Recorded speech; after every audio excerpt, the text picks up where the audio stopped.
ಸ್ತುತ್ಯ ಸ್ತುತ್ಯ ವಿರಕ್ತ್ಯ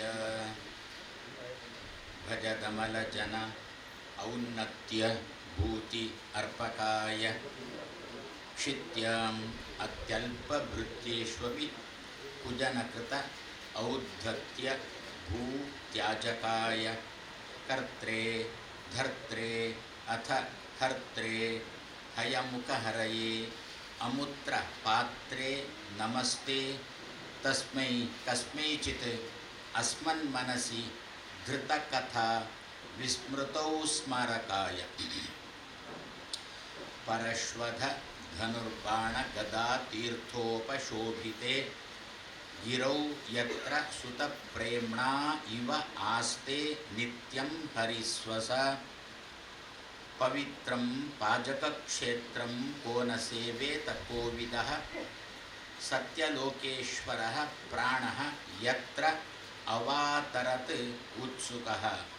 ಶ್ರೀ ಭಾರತ್ಯೈ ನಮಃ. ಶ್ರೀ ವಾದಿರಾಜತೀರ್ಥ ಗುರುಭ್ಯೋ ನಮಃ. ಶ್ರೀ ರಾಘವೇಂದ್ರ ತೀರ್ಥ ಗುರುಭ್ಯೋ ನಮಃ. ಶ್ರೀ ವಿದ್ಯಾಮಾನ್ಯತೀರ್ಥ ಗುರುಭ್ಯೋ ನಮಃ. ವೇದಾಂತ ತರ್ಕಾದಿ ವಿದಗ್ಧ ಬುದ್ಧಿಂ ವಿದ್ಯಾ ಪ್ರಸಾರೇ ಅರ್ಪಿತ ಜೀವಿತಂ ಮುದಾ ಕೃಷ್ಣಪ್ರಿಯಂ ಧೀರಂ ಅದೀನ ಭಾಷಣಂ ನಮಾಮಿ ಉದಾರಂ ವಿಬುಧೇಶ ಯೋಗಿನಂ. ಶ್ರೀ ಗುರುಭ್ಯೋ ನಮಃ. ಜನ್ಮ ಆದ್ಯಸ್ಯ ಯತಃ ಅನ್ವಯಾತ್ ಇತರತಃ ಚ ಅರ್ಥೇಷು ಅಭಿಜ್ಞಃ ಸ್ವರಾಟ್ ತೇನೇ ಬ್ರಹ್ಮಹೃದಯ ಆದಿಕವಯೇ ಮುಹ್ಯಂತಿಯಂ ಸೂರಯಃ ತೇಜೋವಾರಿ ಮೃದಾಂ ಯಥಾ ವಿನಿಮಯಃ ಯತ್ರ ತ್ರಿಸರ್ಗಃ ಮೃಷಾ ಧಾಮ್ನಾ ಸ್ವೇನ ಸದಾ ನಿರಸ್ತಕುಹಕಂ ಸತ್ಯಂ ಪರಂ ಧೀಮಹಿ. ಶ್ರೀ ಗುರುಭ್ಯೋ ನಮಃ.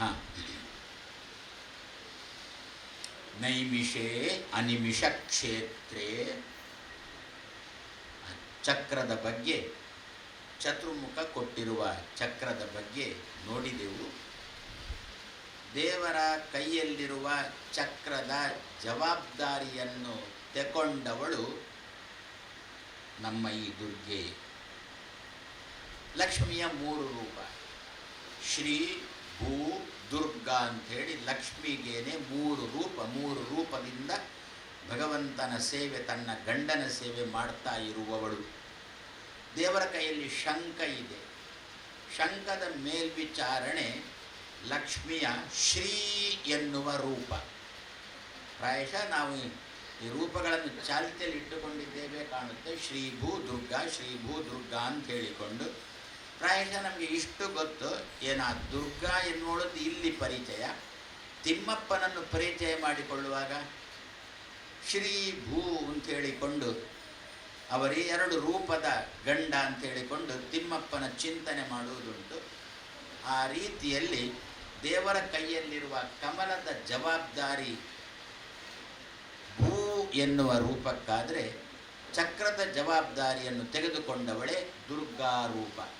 ಆದ್ದರಿಂದ ಅಂತಹ ಚಕ್ರ ಈ ಋಷಿಗಳಿಗೆ ಬೇಕಾದ ರೀತಿಯಲ್ಲಿ ತಾನು ಹೊರಟಾಗ ಆ ಚಕ್ರ ಎಲ್ಲಿ ಉರುಳಿ ಬಿತ್ತೋ ಆ ಜಾಗದಲ್ಲಿ ಭಗವಂತನ ಬಗ್ಗೆ ತಿಳ್ಕೊಳ್ಳಿಕ್ಕೆ ಅಂತ ಋಷಿಗಳು ಪ್ರಯತ್ನ ಪಟ್ಟರೆ ದುರ್ಗೆ ಸಹಾಯ ಮಾಡಿದ್ಳಂತೆ.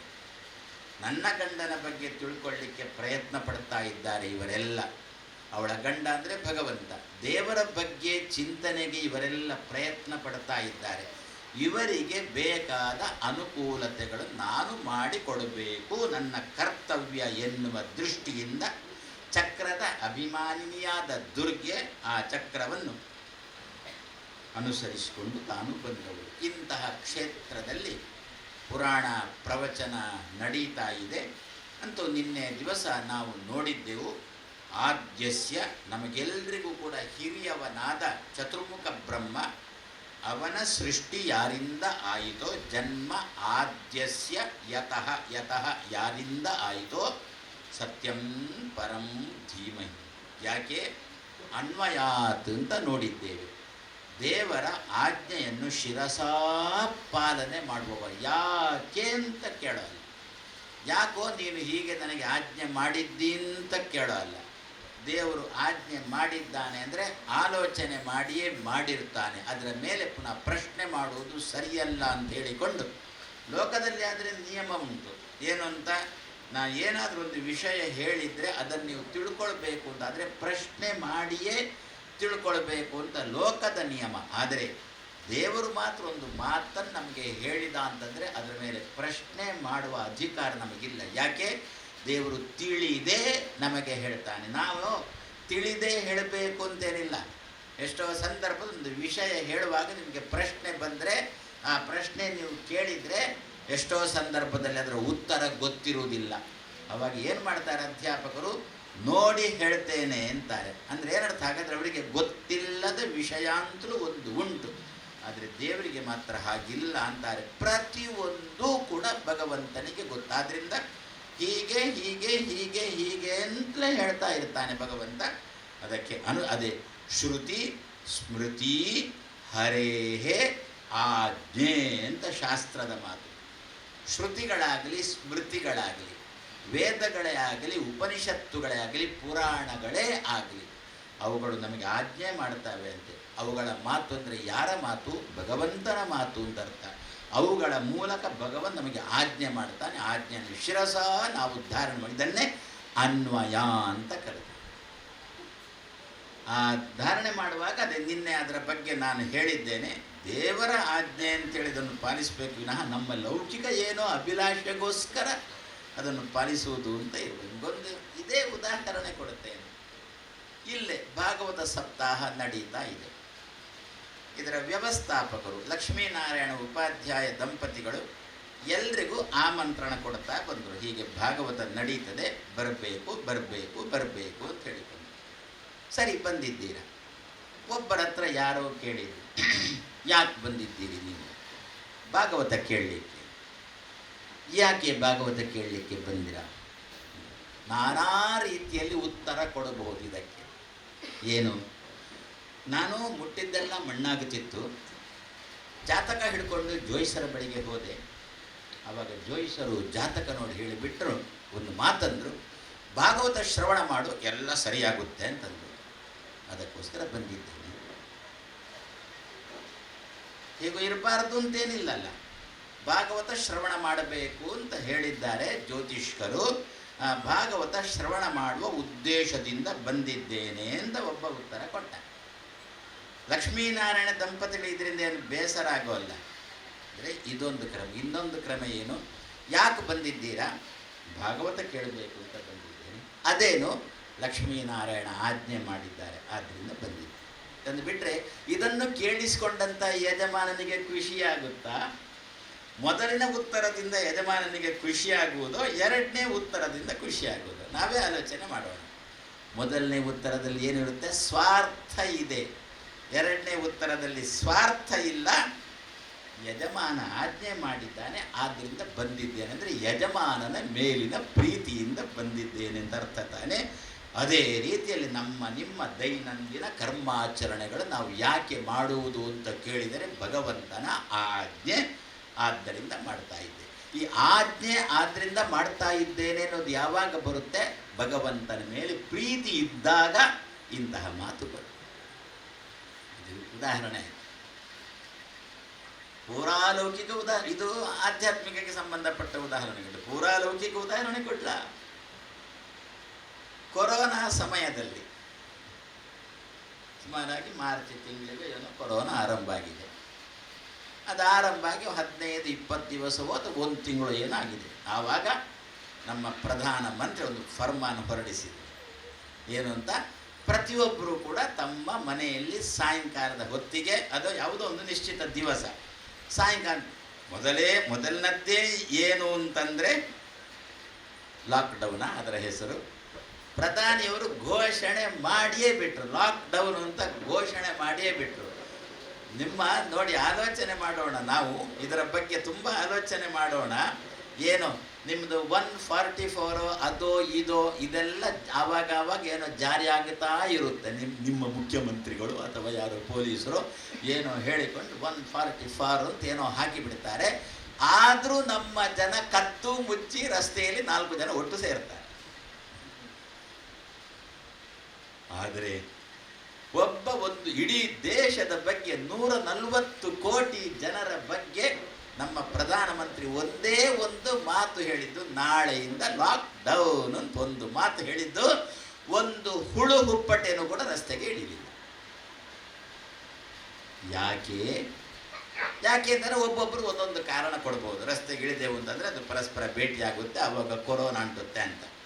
ಇನ್ನು ಕೆಲವರು ಕೊಡುವ ಉತ್ತರ, ನಮ್ಮ ಪ್ರಧಾನಮಂತ್ರಿ ಮೋದಿಯವರು ನಮ್ಮ ಮೇಲಿನ ಕಾಳಜಿ ಇದನ್ನು ಹೇಳಿದ್ದಾರೆ, ಅದು ನಾವು ಫಾಲೋ ಮಾಡಬೇಕು ಅಂತ ಹೇಳಿಕೊಂಡು ಎಷ್ಟು ದಿವಸ ಅಲ್ಲ, ಎಷ್ಟು ತಿಂಗಳುಗಳ ಕಾಲ ತೆಪ್ಪಗೆ ಕೂತಿಲ್ವ ನಾವು? ಯಾಕೆ? ಮೋದಿಯವರ ಆಜ್ಞೆ, ಅದನ್ನು ಪಾಲಿಸಿಲ್ವ ನಾವು? ಜಾಗಟೆ ಬಡೀರಿ ಅಂತಂದರು, ದೀಪ ಹಚ್ಚಿ ಅಂತಂದರು, ಏನೇನು ಹೇಳಿದ್ರೋ ಆ ಸಮಯದಲ್ಲಿ ಎಲ್ಲವನ್ನು ನಾವು ಮಾಡಿಕೊಂಡು ಬಂದೆವು. ಕಾರಣ ಮೋದಿಯವರ ಆಜ್ಞೆ.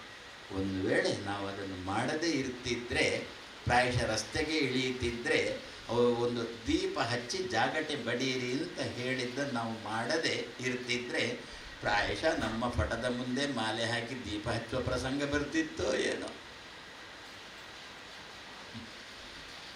ಆದರೆ ಯಾಕೆ ಪಾಲಿಸಿದೆವು ನಾವು? ಅವರ ಆಜ್ಞೆ ಅಂತ ಪಾಲಿಸಿದೆವು. ಯಾಕೆ? ಅವರ ಮೇಲೆ ನಮಗಿರತಕ್ಕಂಥ ಪ್ರೀತಿ. ಇದನ್ನೇ ನಾವು ಆಧ್ಯಾತ್ಮಿಕಕ್ಕೆ ತರೋಣ. ಭಗವಂತನ ಆಜ್ಞೆ.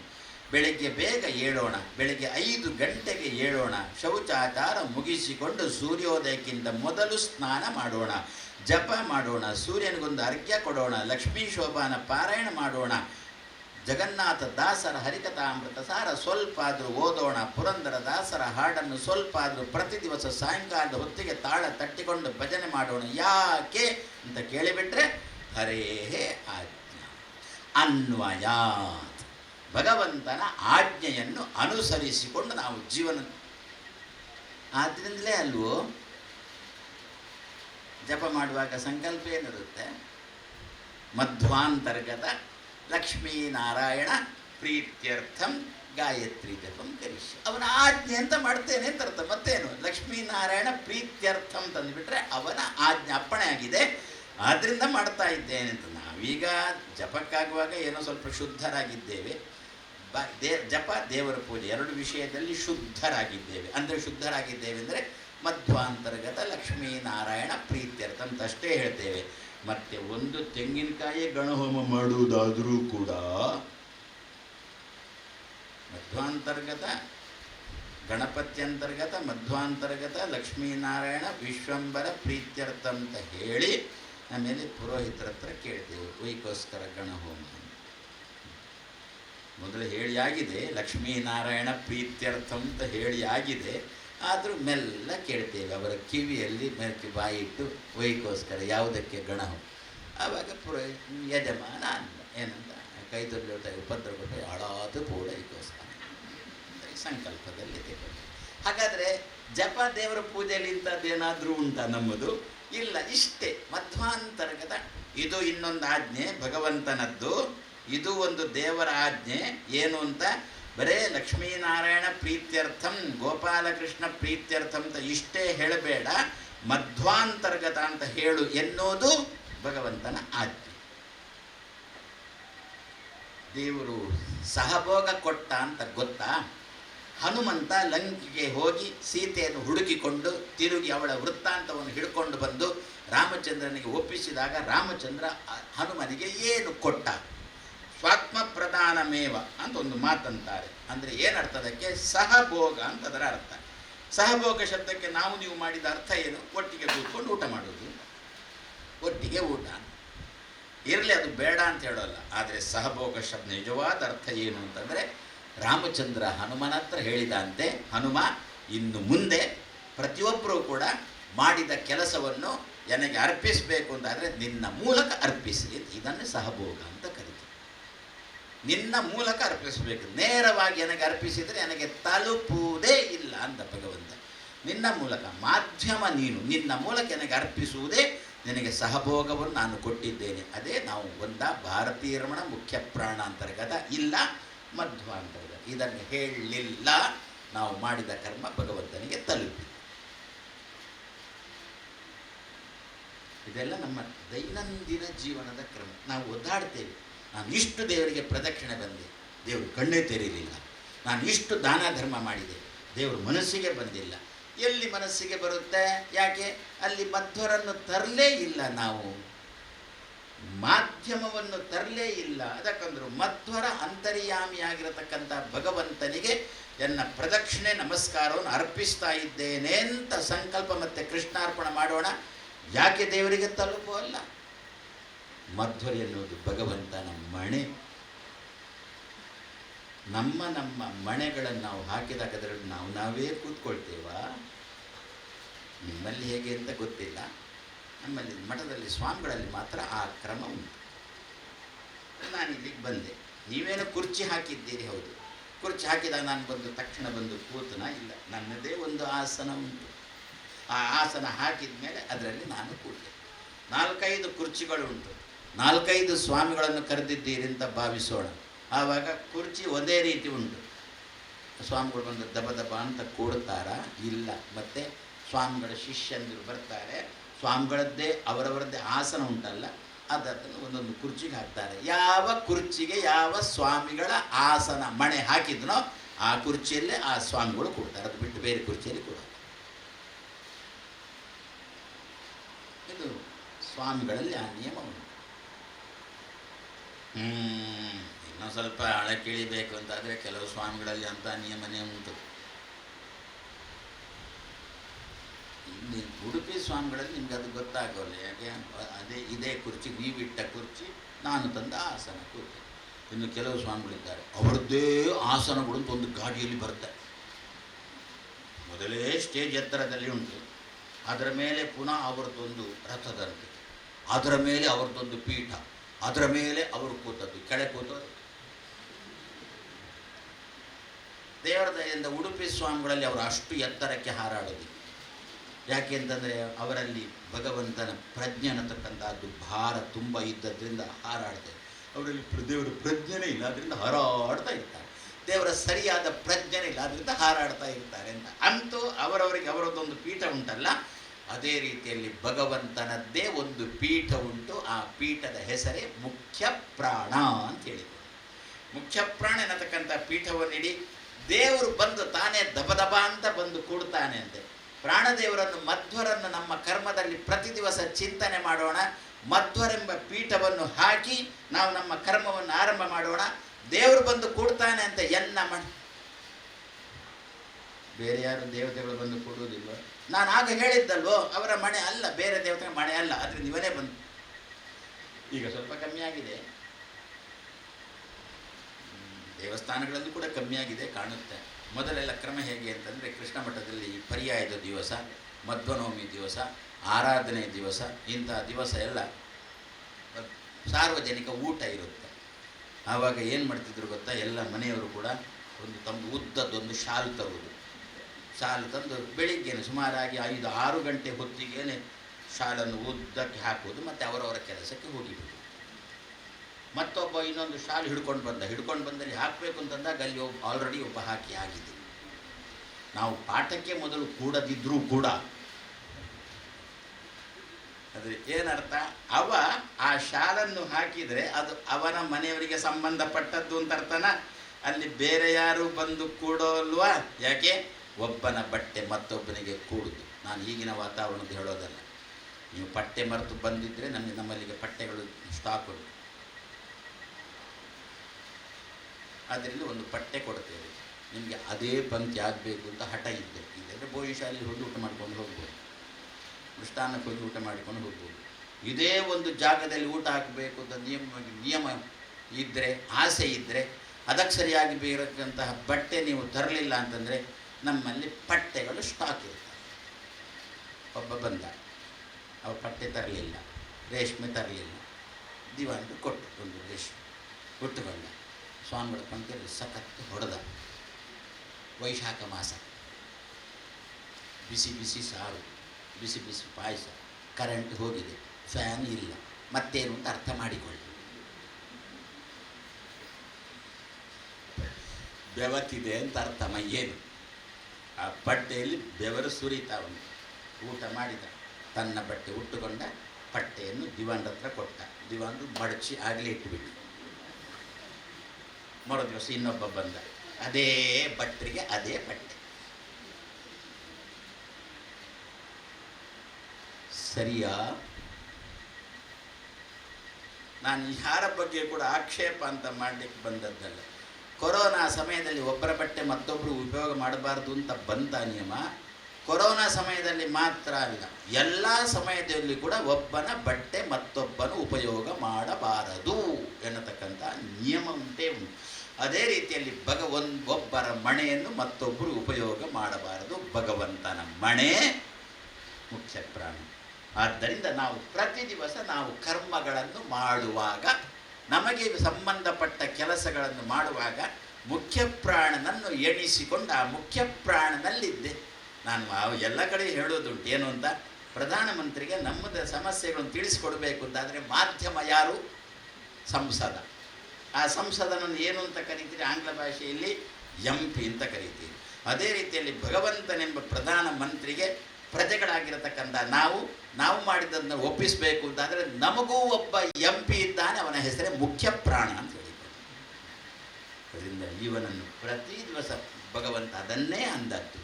ಭಗವಂತನ ಆಜ್ಞೆ ಇದು. ನನ್ನ ಮಗ ನನಗೆ ಪ್ರಿಯನಾದ ಮುಖ್ಯ ಪ್ರಾಣನ ಮೂಲಕ ಗಣಪತಿ ಪೂಜೆ ಮಾಡ್ತೀರಾ? ಗಣಪತ್ಯಂತರ್ಗತ ವಿಶ್ವಂಬರನಿಗೆ ಪ್ರೀತಿ ಆಗಲಿ ಅಂತಲ್ಲ, ಗಣಪತಿ ಒಳಗೆ ಆಚಾರ್ಯ ಮಧ್ವರಿದ್ದಾರೆ, ಮಧ್ವರಲ್ಲಿರುವ ಭಗವಂತನಿಗೆ ಪ್ರೀತಿಯಾಗಲಿ ಅಂತ ಹೇಳಿಕೊಂಡು ಹೀಗೆ ನಾವು ಗಣಪತಿ ಚೌತಿ ಮಾಡಿ ಅರ್ಪಣೆ ಮಾಡಿಬಿಟ್ರೆ ದೇವರು 4 ಕೈಯಲ್ಲಿ ತಗೊಳ್ತಾನೆ ಅಂತೆ. ಅನ್ವಯ, ಇದು ಅನ್ವಯ ಶಬ್ದಕ್ಕೆ ಭಗವಂತನ ಆಜ್ಞೆ ಅಂತಾರೆ. ಆದ್ದರಿಂದ ಜನ್ಮ ಆದ್ಯಸ್ಯ ಯತಃ ಅನ್ವಯಾತ್, ಭಗವಂತನ ಆಜ್ಞೆಯನ್ನು ಪರಿಪಾಲನೆ ಮಾಡಿದ್ದರಿಂದ ಚತುರ್ಮುಖನಿಗೆ ಮೊದಲಿನ ಮಗನನ್ನಾಗಿ ಜನ್ಮವನ್ನು ಯಾವ ಭಗವಂತ ಕೊಟ್ನೋ ಅಂತಹ ದೇವರು ನಾವು ಪ್ರತಿ ದಿವಸ ಧ್ಯಾನ ಮಾಡ್ತೇವೆ. ನಾವು ಕೂಡ ನಿನ್ನ ಆಜ್ಞೆಯನ್ನು ಪಾಲನೆ ಮಾಡ್ತೇವೆ. ನಮಗೂ ಕೂಡ ಮೊದಲಿನ ಸ್ಥಾನದಲ್ಲಿ ನಾವು ಕೂಡುವಂತೆ ಮಾಡು. ಕೂಡುವುದು ದೊಡ್ಡದಲ್ಲ, ಮತ್ತೆ ಮೊದಲು ನಮ್ಮ ಪರಿಚಯ ಆಗುವಂತೆ ಮಾಡು ಅಷ್ಟೇ. ಎಲ್ಲಿ ಬೇಕಾದರೂ ಕೂಡೋಣ, ಆದರೆ ಒಬ್ಬ ವ್ಯಕ್ತಿ ಬಂದಾಗ ಪರಿಚಯ ಮಾಡಿಕೊಳ್ಳುವಾಗ ಮೊದಲು ನನ್ನ ಪರಿಚಯ, ಅವನಾಗಿಯೇ ಮೊದಲು ನನ್ನ ಪರಿಚಯವನ್ನು ಮಾಡುವಂತೆ ಮಾಡು ಎನ್ನುವುದು ಜನ್ಮ ಆದ್ಯಸ್ಯ ಯತಃ ಅನ್ವಯಾತ್. ಯಾಕೆ ಅವನಿಗೆ ಭಗವಂತನ ಆಜ್ಞೆಯನ್ನು ಯಾಕೆ ಅವನು ಅಷ್ಟು ಪರಿಪಾಲನೆ ಮಾಡ್ತಾನೆ? ಅದರ ಮುಂದಿನ ಉತ್ತರ ಇತರತಃ ಅಂತೇಳಿ ವೇದವ್ಯಾಸದೇವರೇ ಉತ್ತರ ಕೊಡ್ತಾರೆ. ಆ ಭಾಗವತ ಹೇಗುಂಟು ಅಂತಂದರೆ ಪ್ರಶ್ನೆ ಉತ್ತರ ರೂಪದಲ್ಲಿ ಉಂಟು. ಅದು ಯಾಕೆ ಆಜ್ಞೆಯನ್ನು ಪರಿಪಾಲನೆ ಮಾಡಿದ? ಅನ್ವಯಾತ್. ಆಜ್ಞೆಯನ್ನು ಯಾಕೆ ಮುಖ್ಯ ಪ್ರಾಣದೇವರು ಭಗವಂತನ ಆಜ್ಞೆಯನ್ನು ಯಾಕೆ ಪರಿಪಾಲನೆ ಮಾಡಿಬಿಟ್ರು? ಉತ್ತರ ಇತರತಃ ಅಂತೇಳಿ. ಇತರತಃ ಅಂದರೆ ಈತ ಅಂತೇಳಿ ಬಿಟ್ಟರೆ ಸಂಸ್ಕೃತದಲ್ಲಿ, ಇತ್ತ ಅಂತೇಳಿಬಿಟ್ರೆ ಕನ್ನಡ. ರಥ ಅಂದರೆ ಗೊತ್ತು, ರಥ ಅಂದರೆ ಆಸಕ್ತ ಅಂತ ಅರ್ಥ. ಇತ್ತ ಅಂದರೆ ಎತ್ತ, ಇತ್ತ. ಬಾಹ್ಯದಲ್ಲಿ ದೇವರನ್ನು ನೋಡುವುದು ಒಂದು, ಅಂತರ್ಮುಖಿಗಳಾಗುವುದು ಒಂದು. ಎಲ್ಲಿ ದೇವರನ್ನು ಕಾಣಬೇಕು ನಾವು? ಮೊದಲು ನಮ್ಮಲ್ಲಿ ನಾವು ದೇವರನ್ನು ಕಾಣಲಿಕ್ಕೆ ಪ್ರಯತ್ನ ಮಾಡಬೇಕಂತೆ, ಆಮೇಲೆ ಬೇರೆಯವರಲ್ಲಿ ದೇವರನ್ನು ಕಾಣಲಿಕ್ಕೆ ಪ್ರಯತ್ನ ಮಾಡೋಣ. ಅದನ್ನೇ ಇತರತಃ ಅಂತ ಅಂದ್ಬಿಟ್ರು. ಇಲ್ಲಿ ಚತುರ್ಮುಖ ಅಂತರ್ಮುಖಿ ಆಗ್ತಾನೆ.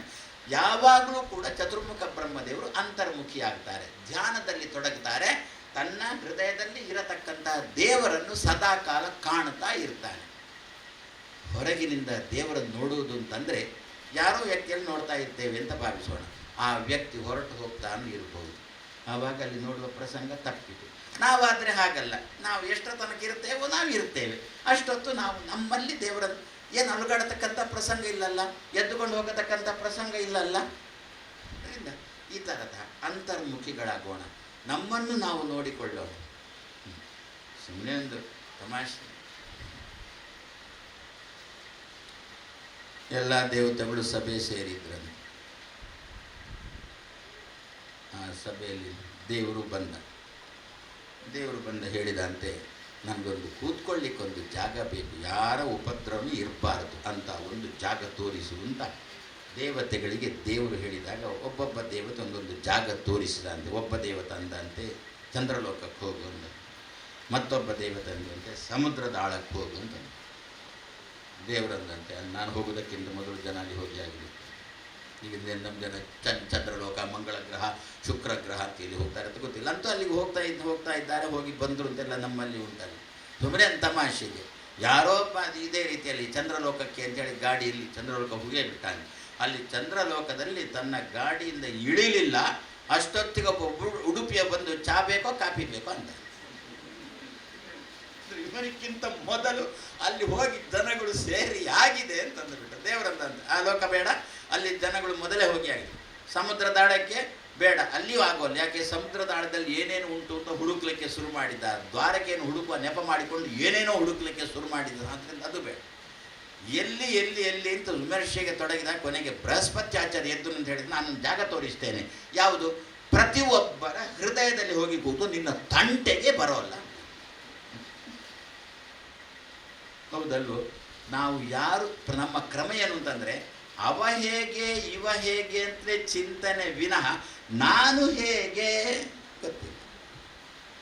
ಯಾಕೆ ನಾನು ನನ್ನನ್ನು ವಿಮರ್ಶೆ ಮಾಡುವ ಗೊಡವೆಗೆ ಹೋಗೋಲ್ಲ, ನಾವು ಅಂತರ್ಮುಖಿಗಳೇ ಆಗೋಲ್ಲ. ಬೃಹಸ್ಪತಿ ಅಂತೆ ಪ್ರತಿಯೊಬ್ಬರ ಹೃದಯದಲ್ಲಿ ಪರಾಂಚಿ ಕಾನಿ ವ್ಯತೃಣತ್ ಸ್ವಯಂಭೂ ತಸ್ಮಾತ್ ಪರಾಕ್ ಪಶ್ಯತಿ ನ ಅಂತರಾತ್ಮ. ಉಪನಿಷತ್ತಿನ ವಾಕ್ಯ. ನಮ್ಮ ಇಂದ್ರಿಯಗಳನ್ನೆಲ್ಲ ಬ್ರಹ್ಮದೇವರು ಬಹಿರ್ಮುಖವಾಗಿ ಸೃಷ್ಟಿ ಮಾಡಿದ್ದಾರೆ ಅಂತೆ. ಅದರಿಂದ ಸುಲೆ ಸುಲೆ ಸುಲೆ ಸುಲೆ ಅಂತಲ್ಲಿ ಸುಲೆ ಸುಲೆ ಅಂತ ಇಲ್ಲಿಲ್ಲ. ಆಕಳು ಅನ್ನ ಪಣ ತುಡರು ಕೇಳಲೆ ಅಂತ ಅಲ್ಲಿ ನೋಡಿ, ಇದನ್ನು ಕೇಳಿ ಅದನ್ನು ಮುಟ್ಟಿ ಅಲ್ಲಿ ಹೋಗೋಣ ಇಲ್ಲಿ ಹೋಗೋಣ ಅಂತ ಇರುತ್ತೆ ಹೊರತು ಇಲ್ಲಿ ಹೋಗೋಣ ಇಲ್ಲಿ ನೋಡೋಣ ಇಲ್ಲಿ ಮುಟ್ಟೋಣ ಇಲ್ಲ. ಅದಕ್ಕೆ ಚತುರ್ಮುಖ ಬ್ರಹ್ಮದೇವರಂದ ಏನಂತ ಅಂತರ್ಮುಖಿಗಳಾಗ. ಚತುರ್ಮುಖ ಬ್ರಹ್ಮದೇವರು ತನ್ನ ಜೀವನದಲ್ಲಿ 50 ವರ್ಷ ಅಂತರ್ಮುಖಿಗಳಾಗಿಯೇ ಇದ್ರು. 50 ವರ್ಷ ಜಪ ಮಾಡಿದ್ರಂತೆ. ಅವರಿಗೆ 100 ವರ್ಷ ಆಯುಷ್ಯ. ನಿಮ್ಮ 100 ವರ್ಷ ಅಲ್ಲ, ಅವರು 100 ವರ್ಷ ಬೇರೆಯೇ ಉಂಟು. ಆ ಲೆಕ್ಕದ ಪರಿಗಣನೆ ಬೇರೆ ಉಂಟು. ಹೇಳೋದಂತಾದ ಬಿಟ್ಟರೆ ನಮ್ಮ 6 ತಿಂಗಳು ಅವರಿಗೆ ಒಂದು ಹಗಲು, ಪಿತೃದೇವತೆಗಳಿಗೆ ಇನ್ನೊಂದು 6 ತಿಂಗಳು, ಒಂದು ರಾತ್ರಿ. ಹಗಲು ನಮ್ಮ 6 ತಿಂಗಳು ಮುಗ್ದಿರುತ್ತೆ. ಅಂಥದ್ದು ಪುನಃ ಅದಕ್ಕೆ ಸೇರಿಸಿದಾಗ ದೇವತೆ, ಅದಕ್ಕೆ ಸೇರಿಸಿದಾಗ ಬ್ರಹ್ಮದೇವರದ್ದು, ಹೀಗೆ ಏನೇನೇನೇನೋ ಆಗುತ್ತೆ. ಅಂತೂ ಅವನ ಲೆಕ್ಕದಲ್ಲಿ 100 ವರ್ಷ ಬ್ರಹ್ಮದೇವರಿಗೆ ಆಯುಷ್ಯ ಅಂತಂದರೆ ಅದು 50 ವರ್ಷ ಅವರು ಅಂತರ್ಮುಖಿಗಳಾದ್ರಂತೆ. ನಾನು ಹೇಗೆ ದೇವರು ಕೊಟ್ಟಿರತಕ್ಕಂಥ ಕೆಲಸವನ್ನು ಮಾಡಲಿಕ್ಕೆ ನನ್ನಿಂದ ಸಾಧ್ಯ ಆಗುತ್ತಾ ಎನ್ನುವುದಕ್ಕೆ ಆತ್ಮವಿಮರ್ಶೆ ಮಾಡಲಿಕ್ಕೆ 50 ವರ್ಷ ತಗೊಂಡಿದ್ದಾರೆ. ಆತ್ಮವಿಮರ್ಶೆ ಮಾಡಿದ್ರು, ತಾಕತ್ತುಂಟು ಅಂತ ಗೊತ್ತಾಯಿತು. ಆಮೇಲೆ ಸೃಷ್ಟಿಯಾದಿ ಕೆಲಸಗಳಲ್ಲಿ ಬ್ರಹ್ಮದೇವರು ತನ್ನನ್ನು ತೊಡಗಿಸಿಕೊಂಡರು. ಹಾಗಾದರೆ ಎಲ್ಲಿ ಬ್ರಹ್ಮದೇವರು ಏನಾದರೂ 50 ವರ್ಷ ಈತ ರಥ. ಈತ ಅಂದರೆ ಇತ್ತ ಅಂದರೆ ಅಂತಹ, ರಥ ಅಂದರೆ ಆಸಕ್ತ. ತನ್ನಲ್ಲಿರತಕ್ಕಂಥ ದೇವರ ಬಗ್ಗೆ ಚಿಂತನೆ ಮಾಡಲಿಕ್ಕೇನೆ ತೊಡಗಿದ್ರಂತೆ. ಆದ್ದರಿಂದ ಭಗವಂತನಿಗೆ ಪ್ರೀತಿ ಬಂತು. ಆದ್ದರಿಂದ ಭಗವಂತನ ಆಜ್ಞೆಯನ್ನು ಪರಿಪಾಲನೆ ಮಾಡಿದ್ರು. ಆದ್ದರಿಂದ ಭಗವಂತ ಅವರನ್ನು ತನ್ನ ಮೊದಲಿನ ಮಗನನ್ನಾಗಿ ಮೊದಲಿನ ಸ್ಥಾನದಲ್ಲಿ ಆ ಚತುರ್ಮುಖ ಬ್ರಹ್ಮನನ್ನು ಕೂಡಿಸಿದ. ಜನ್ಮ ಆದ್ಯಸ್ಯ ಯತಃ ಅನ್ವಯಾತ್ ಇತರತಃ ಅರ್ಥೇಶು ಅಭಿಜ್ಞ ಅಂತ ನಂತರದ ಮಾತು. ಭಗವಂತನನ್ನು ಧ್ಯಾನ ಮಾಡಬೇಕು ಅಂತಾದರೆ ಎಂತಹ ದೇವರನ್ನು ಧ್ಯಾನ ಮಾಡಬೇಕು ಅಂತೇಳಿ. ಯದ್ಯಪಿ ದೇವರನ್ನು ನಾನು ನೋಡಿಲ್ಲ, ನೀವು ನೋಡಿಲ್ಲ. ದೇವರ ಬಗ್ಗೆ ಕೇಳಿದ್ದಷ್ಟೇ ವಿನಃ ನೋಡಿಲ್ಲ. ಆದರೆ ನೋಡಿಲ್ಲ ಎಂದಾಕ್ಷಣಕ್ಕೆ ದೇವರ ಬಗ್ಗೆ ತಿರಸ್ಕಾರ ಭಾವನೆ ಕೂಡುದಂತೆ. ಒಬ್ಬ 60-70 ವರ್ಷ ಆಗಿದೆ ಅವನಿಗೆ. ಪ್ರತಿ ದಿವಸ ದೇವಸ್ಥಾನಕ್ಕೆ ಹೋಗ್ತಿದ್ದ. ಬೆಳಿಗ್ಗೆ ಏಳೋದು, ಸ್ನಾನ ಅನ್ನಿಕ ಮುಗಿಸೋದು, ದೇವರ ದರ್ಶನ ಮಾಡೋದು, ತನ್ನ ಕೆಲಸಕ್ಕೆ ಹೋಗೋದು. ಹೀಗೆ 60-70 ವರ್ಷ ತನಕ ಮಾಡಿಕೊಂಡು ಬಂದ. ಒಂದು ದಿವಸ 70ನೇ ವರ್ಷಕ್ಕೆ ದೇವರ ದರ್ಶನ ಮುಗಿಸ್ಕೊಂಡು ಹೊರಗೆ ಬರ್ತಾ ಇರಬೇಕು. ಒಬ್ಬ ತಲೆ ಹುಡುಗ ಪತ್ರಕರ್ತ ಸಿಕ್ಕಿದೆ ಎದುರಿಗೆ. ಆ ಪತ್ರಕರ್ತ ಕೇಳಿದ, 50 ವರ್ಷದಿಂದ 70 ವರ್ಷದಿಂದ ದೇವಸ್ಥಾನಕ್ಕೆ ಹೋಗಿ ಬರ್ತಿದ್ದೀರಲ್ಲ, ದೇವರನ್ನು ಕಂಡಿದ್ದೀರಾ ಅಂತ ಕೇಳಿದ. ಕಂಡಿಲ್ಲ. ಮತ್ತು ಯಾವ ಭರವಸೆಯಿಂದ ಹೋಗ್ತೀರಾ ದೇವಸ್ಥಾನಕ್ಕೆ ಅಂತ ಕೇಳಿದ. ಅದಕ್ಕೆ 70, ಇವನಿಗೆ ಇನ್ನೂ 7 ವರ್ಷ, ಪತ್ರಕರ್ತನಿಗೆ ಏನು ಅನುಭವನೇ ಇಲ್ಲ. 17 ವರ್ಷ, ಅವನಿಗೆ 70 ವರ್ಷ ಆಗಿದೆ. ಅವೊಂದು ಮಾತು ಕೇಳಿದ ಅಂತ ಇವನ ಹತ್ರ, ನಿನ್ನ ಮನೆಯಲ್ಲಿ ನಾಯಿ ಉಂಟಾ ಅಂತ ಕೇಳಿದ. ಅದಕ್ಕೆ ನಾಯಿ ಉಂಟು. ತಾಯಿ ಇದ್ದಾಳು ಇಲ್ವೋ ಗೊತ್ತಿಲ್ಲ, ನಾಯಿ ಉಂಟು ಇವನ ಮನೆಯಲ್ಲಿ. ನಾಯಿ ಉಂಟು. ಏನು ಮಾಡ್ತದೆ ಅಂತ ಕೇಳಿದಾನೆ. ಮಾಡುವುದೇನು? ಬೊಗಳ್ತದೆ. ಯಾವಾಗ? ಯಾವಾಗ ಬೊಗಳ್ತದೆ, ಯಾವಾಗ ಬೊಗಳುವುದಿಲ್ಲ. ಯಜಮಾನ ಬಂದರೆ ಬೊಗಳ್ತದೆ, ಕಳ್ಳರು ಬಂದರೆ ಬೊಗಳ್ತದ ನಾಯಿ ಬೊಗಳ್ತದೆ. ಯಾವಾಗ ಬೊಗಳ್ತದೆ? ಅಕ್ಕಪಕ್ಕದ ನಾಯಿಗಳು ಬೊಗಳ್ಲಿಕ್ಕೆ ಶುರು ಮಾಡಿದರೆ ಈ ನಾಯಿ ಕೂಡ ಬೊಗಳ್ತದೆ ಅಂತಂದೆ. ಅಕ್ಕಪಕ್ಕದ ನಾಯಿಗಳು ಯಾವಾಗ ಬೊಗಳ್ತವೆ? ಅಕಸ್ಮಾತ್ ಯಾವುದಾದ್ರೂ ಒಂದು ಮನೆಗೆ ಕಳ್ಳ ನುಗ್ಗಿದರೆ, ಕಳ್ಳ ಬಂದರೆ, ಆ ಕಳ್ಳ ಬರ್ತಾ ಇರುವಾಗ ನಾಯಿ ಕಂಡ್ರೆ ಆವಾಗ ಆ ನಾಯಿ ಬೊಗಳಿತು, ಕಳ್ಳನನ್ನು ಕಂಡು ಆ ನಾಯಿ ಬೊಗಳಿತು. ಆ ನಾಯಿ ಬೊಗಳಿದ್ದನ್ನು ಕೇಳಿಕೊಂಡು ನನ್ನ ಮನೆಯ ನಾಯಿ ಕೂಡ ಬೊಗಳುತ್ತೆ, ಇತರ ನಾಯಿಗಳು ಬೊಗಳುತ್ತೆ. ನಿನ್ನ ಮನೆಯ ನಾಯಿ ಕಳ್ಳನನ್ನು ಕಂಡಿದ? ಇವ 70 ವರ್ಷದವ ಪ್ರಶ್ನೆ ಮಾಡಿದ. ನಿನ್ನ ಮನೆಯ ನಾಯಿ ಕಳ್ಳನನ್ನು ಕಂಡಿದ? ಇಲ್ಲ, ಕಂಡಿಲ್ಲ. ಮತ್ತೆ ಯಾಕೆ ಬೊಗಳಿದು? ಆ ಕಳ್ಳನನ್ನು ಕಂಡ ನಾಯಿ ಬೊಗಳಿತ್ತಲ್ವ, ಆ ನಾಯಿಯ ಮೇಲೆ ಭರವಸೆ ಇಟ್ಟುಕೊಂಡು ನನ್ನ ನಾಯಿ ಕೂಡ ಬೊಗಳಿತು ಅಂತ. ಅದೇ ರೀತಿಯಲ್ಲಿ ನಾನು ಕೂಡ ದೇವಸ್ಥಾನಕ್ಕೆ ಯಾಕೆ ಹೋಗ್ತಾ ಇದ್ದೇನೆ ಅಂತಂದರೆ, ದೇವಸ್ಥಾನಕ್ಕೆ ಹೋಗಿ ದೇವರನ್ನು ಕಂಡಿರತಕ್ಕಂತಹ ವ್ಯಕ್ತಿಗಳು ಬರೆದಿಟ್ಟಿದ್ದಾರೆ. ದೇವರನ್ನು ಕಾಣಲಿಕ್ಕೆ ಸಾಧ್ಯ ಆಗುತ್ತದೆ ಅಂತ ಬರೆದಿಟ್ಟಿದ್ದಾರೆ. ಅವರು ಬರೆದಿಟ್ಟದ್ದನ್ನು ನೋಡಿ ನಾನು ದೇವಸ್ಥಾನಕ್ಕೆ, ನಿನ್ನ ಮನೆಯ ನಾಯಿಯಂತೆ ನಾನು ದೇವಸ್ಥಾನಕ್ಕೆ ಹೋಗ್ತಾ ಇದ್ದೇನೆ ಹೊರತು ನಿನ್ನ ಮನೆಯ ನಾಯಿ ಹೇಗೆ ಕಳ್ಳನನ್ನು ಕಾಣದಿದ್ರೂ ಬೊಗಳುತ್ತದೋ, ಯಾಕೆ ಬೇರೆ ನಾಯಿಗಳು ಕಳ್ಳನನ್ನು ಕಂಡ ಬೇರೆ ನಾಯಿಗಳು ಬೊಗಳಿದ್ದರಿಂದ ಆ ನಾಯಿಗಳ ಮೇಲೆ ಭರವಸೆ ಇಟ್ಟು ನಿನ್ನ ಮನೆಯ ನಾಯಿ ಹೇಗೆ ಬೊಗಳ್ತದೋ, ಅದೇ ರೀತಿಯಲ್ಲಿ ದೇವರೆಂಬ ಕಳ್ಳನನ್ನು ಕಂಡಿರತಕ್ಕ ನಮ್ಮ ಋಷಿಗಳೆಂಬ ನಾಯಿಗಳು ಬೊಗಳಿದಾಗ ನಾನು ಕೂಡ ಬೊಗಳ್ತೇನೆ. ಅದೇ ನಂಬಿಕೆಯಲ್ಲಿ, ಅದೇ ಶ್ರದ್ಧೆಯಲ್ಲಿ ಅಂತಂದಾಗ, ಈಗ ಬರ್ತೇನೆ ಅಂತ ಹೇಳಿ ಹೋದ ಪತ್ರಕರ್ತ ಮತ್ತೆ ಬರಲಿ. ಅದರಿಂದ ದೇವರನ್ನು ನಾವು ನೀವು ನೋಡಿಲ್ಲ, ಆದರೆ ನೋಡಿರತಕ್ಕಂಥ ಋಷಿ ಮುನಿಗಳು ಬರೆದಿಟ್ಟಿದ್ದಾರಲ್ಲ, ಅದರ ಮೇಲೆ ಶ್ರದ್ಧೆ, ಅದರ ಮೇಲೆ ಭರವಸೆಯಿಂದಾಗಿ ನಾವು ಈ ದಿವಸ ನಿಮ್ಮ ಕರ್ಮಗಳನ್ನು ಮಾಡಿಕೊಂಡಿರಬೇಕು. ಅದನ್ನೇ ಅಂದರು ಅರ್ಥೇಶು ಅಭಿಜ್ಞ ಅಂತಂದರೆ. ಪ್ರತಿಯೊಂದು ವಿಷಯವನ್ನು ಕೂಡ ಭಗವಂತ ಅಭಿಶಬ್ದಕ್ಕೆ ಚೆನ್ನಾಗಿ ಅಂತ ಅರ್ಥ. ಪ್ರತಿಯೊಂದು ವಿಷಯ ನಾವೇನೋ ಅಲ್ಪ ಸ್ವಲ್ಪ ಚಾರು ಚೂರು ತಿಳ್ಕೊಂಡಿರ್ತೇವೆ. ಇದನ್ನು ಓದು ನೋಡೋಣ, ಇದರಲ್ಲಿ ಸರಿಯಾಗಿಲ್ಲ ಅಂದರೆ ಮತ್ತೆ ಇದಕ್ಕೆ ಬಾ. ಶಾಲೆಗೆ ಹೋಗು, ಸದ್ಯಕ್ಕೀಗ ಶಾಲೆಯಲ್ಲಿ 10ನೇ ತರಗತಿ ತನಕ ಹೋಗು, 10ನೇ ತರಗತಿಯಲ್ಲಿಯೂ ಡುಮ್ಕಿ ಆದಿದ್ದರೆ ಮತ್ತೆ ಬೇಕಾದ ವಿದ್ಯಾಪೀಠಕ್ಕೆ ಹಾಕೋಣ. ಹಾಗಾದರೆ ಹೀಗೆಯೇ ಅಂತ ನಮ್ಮಲ್ಲಿ ಇಲ್ಲ ಅಲ್ಲ. ಏನು ಮಾಡಿದರೆ ಮಗುವಿಗೆ ಒಳ್ಳೆಯದಾದೀತು ಎನ್ನುವುದು ನಮಗೆ ಗೊತ್ತಿಲ್ಲ.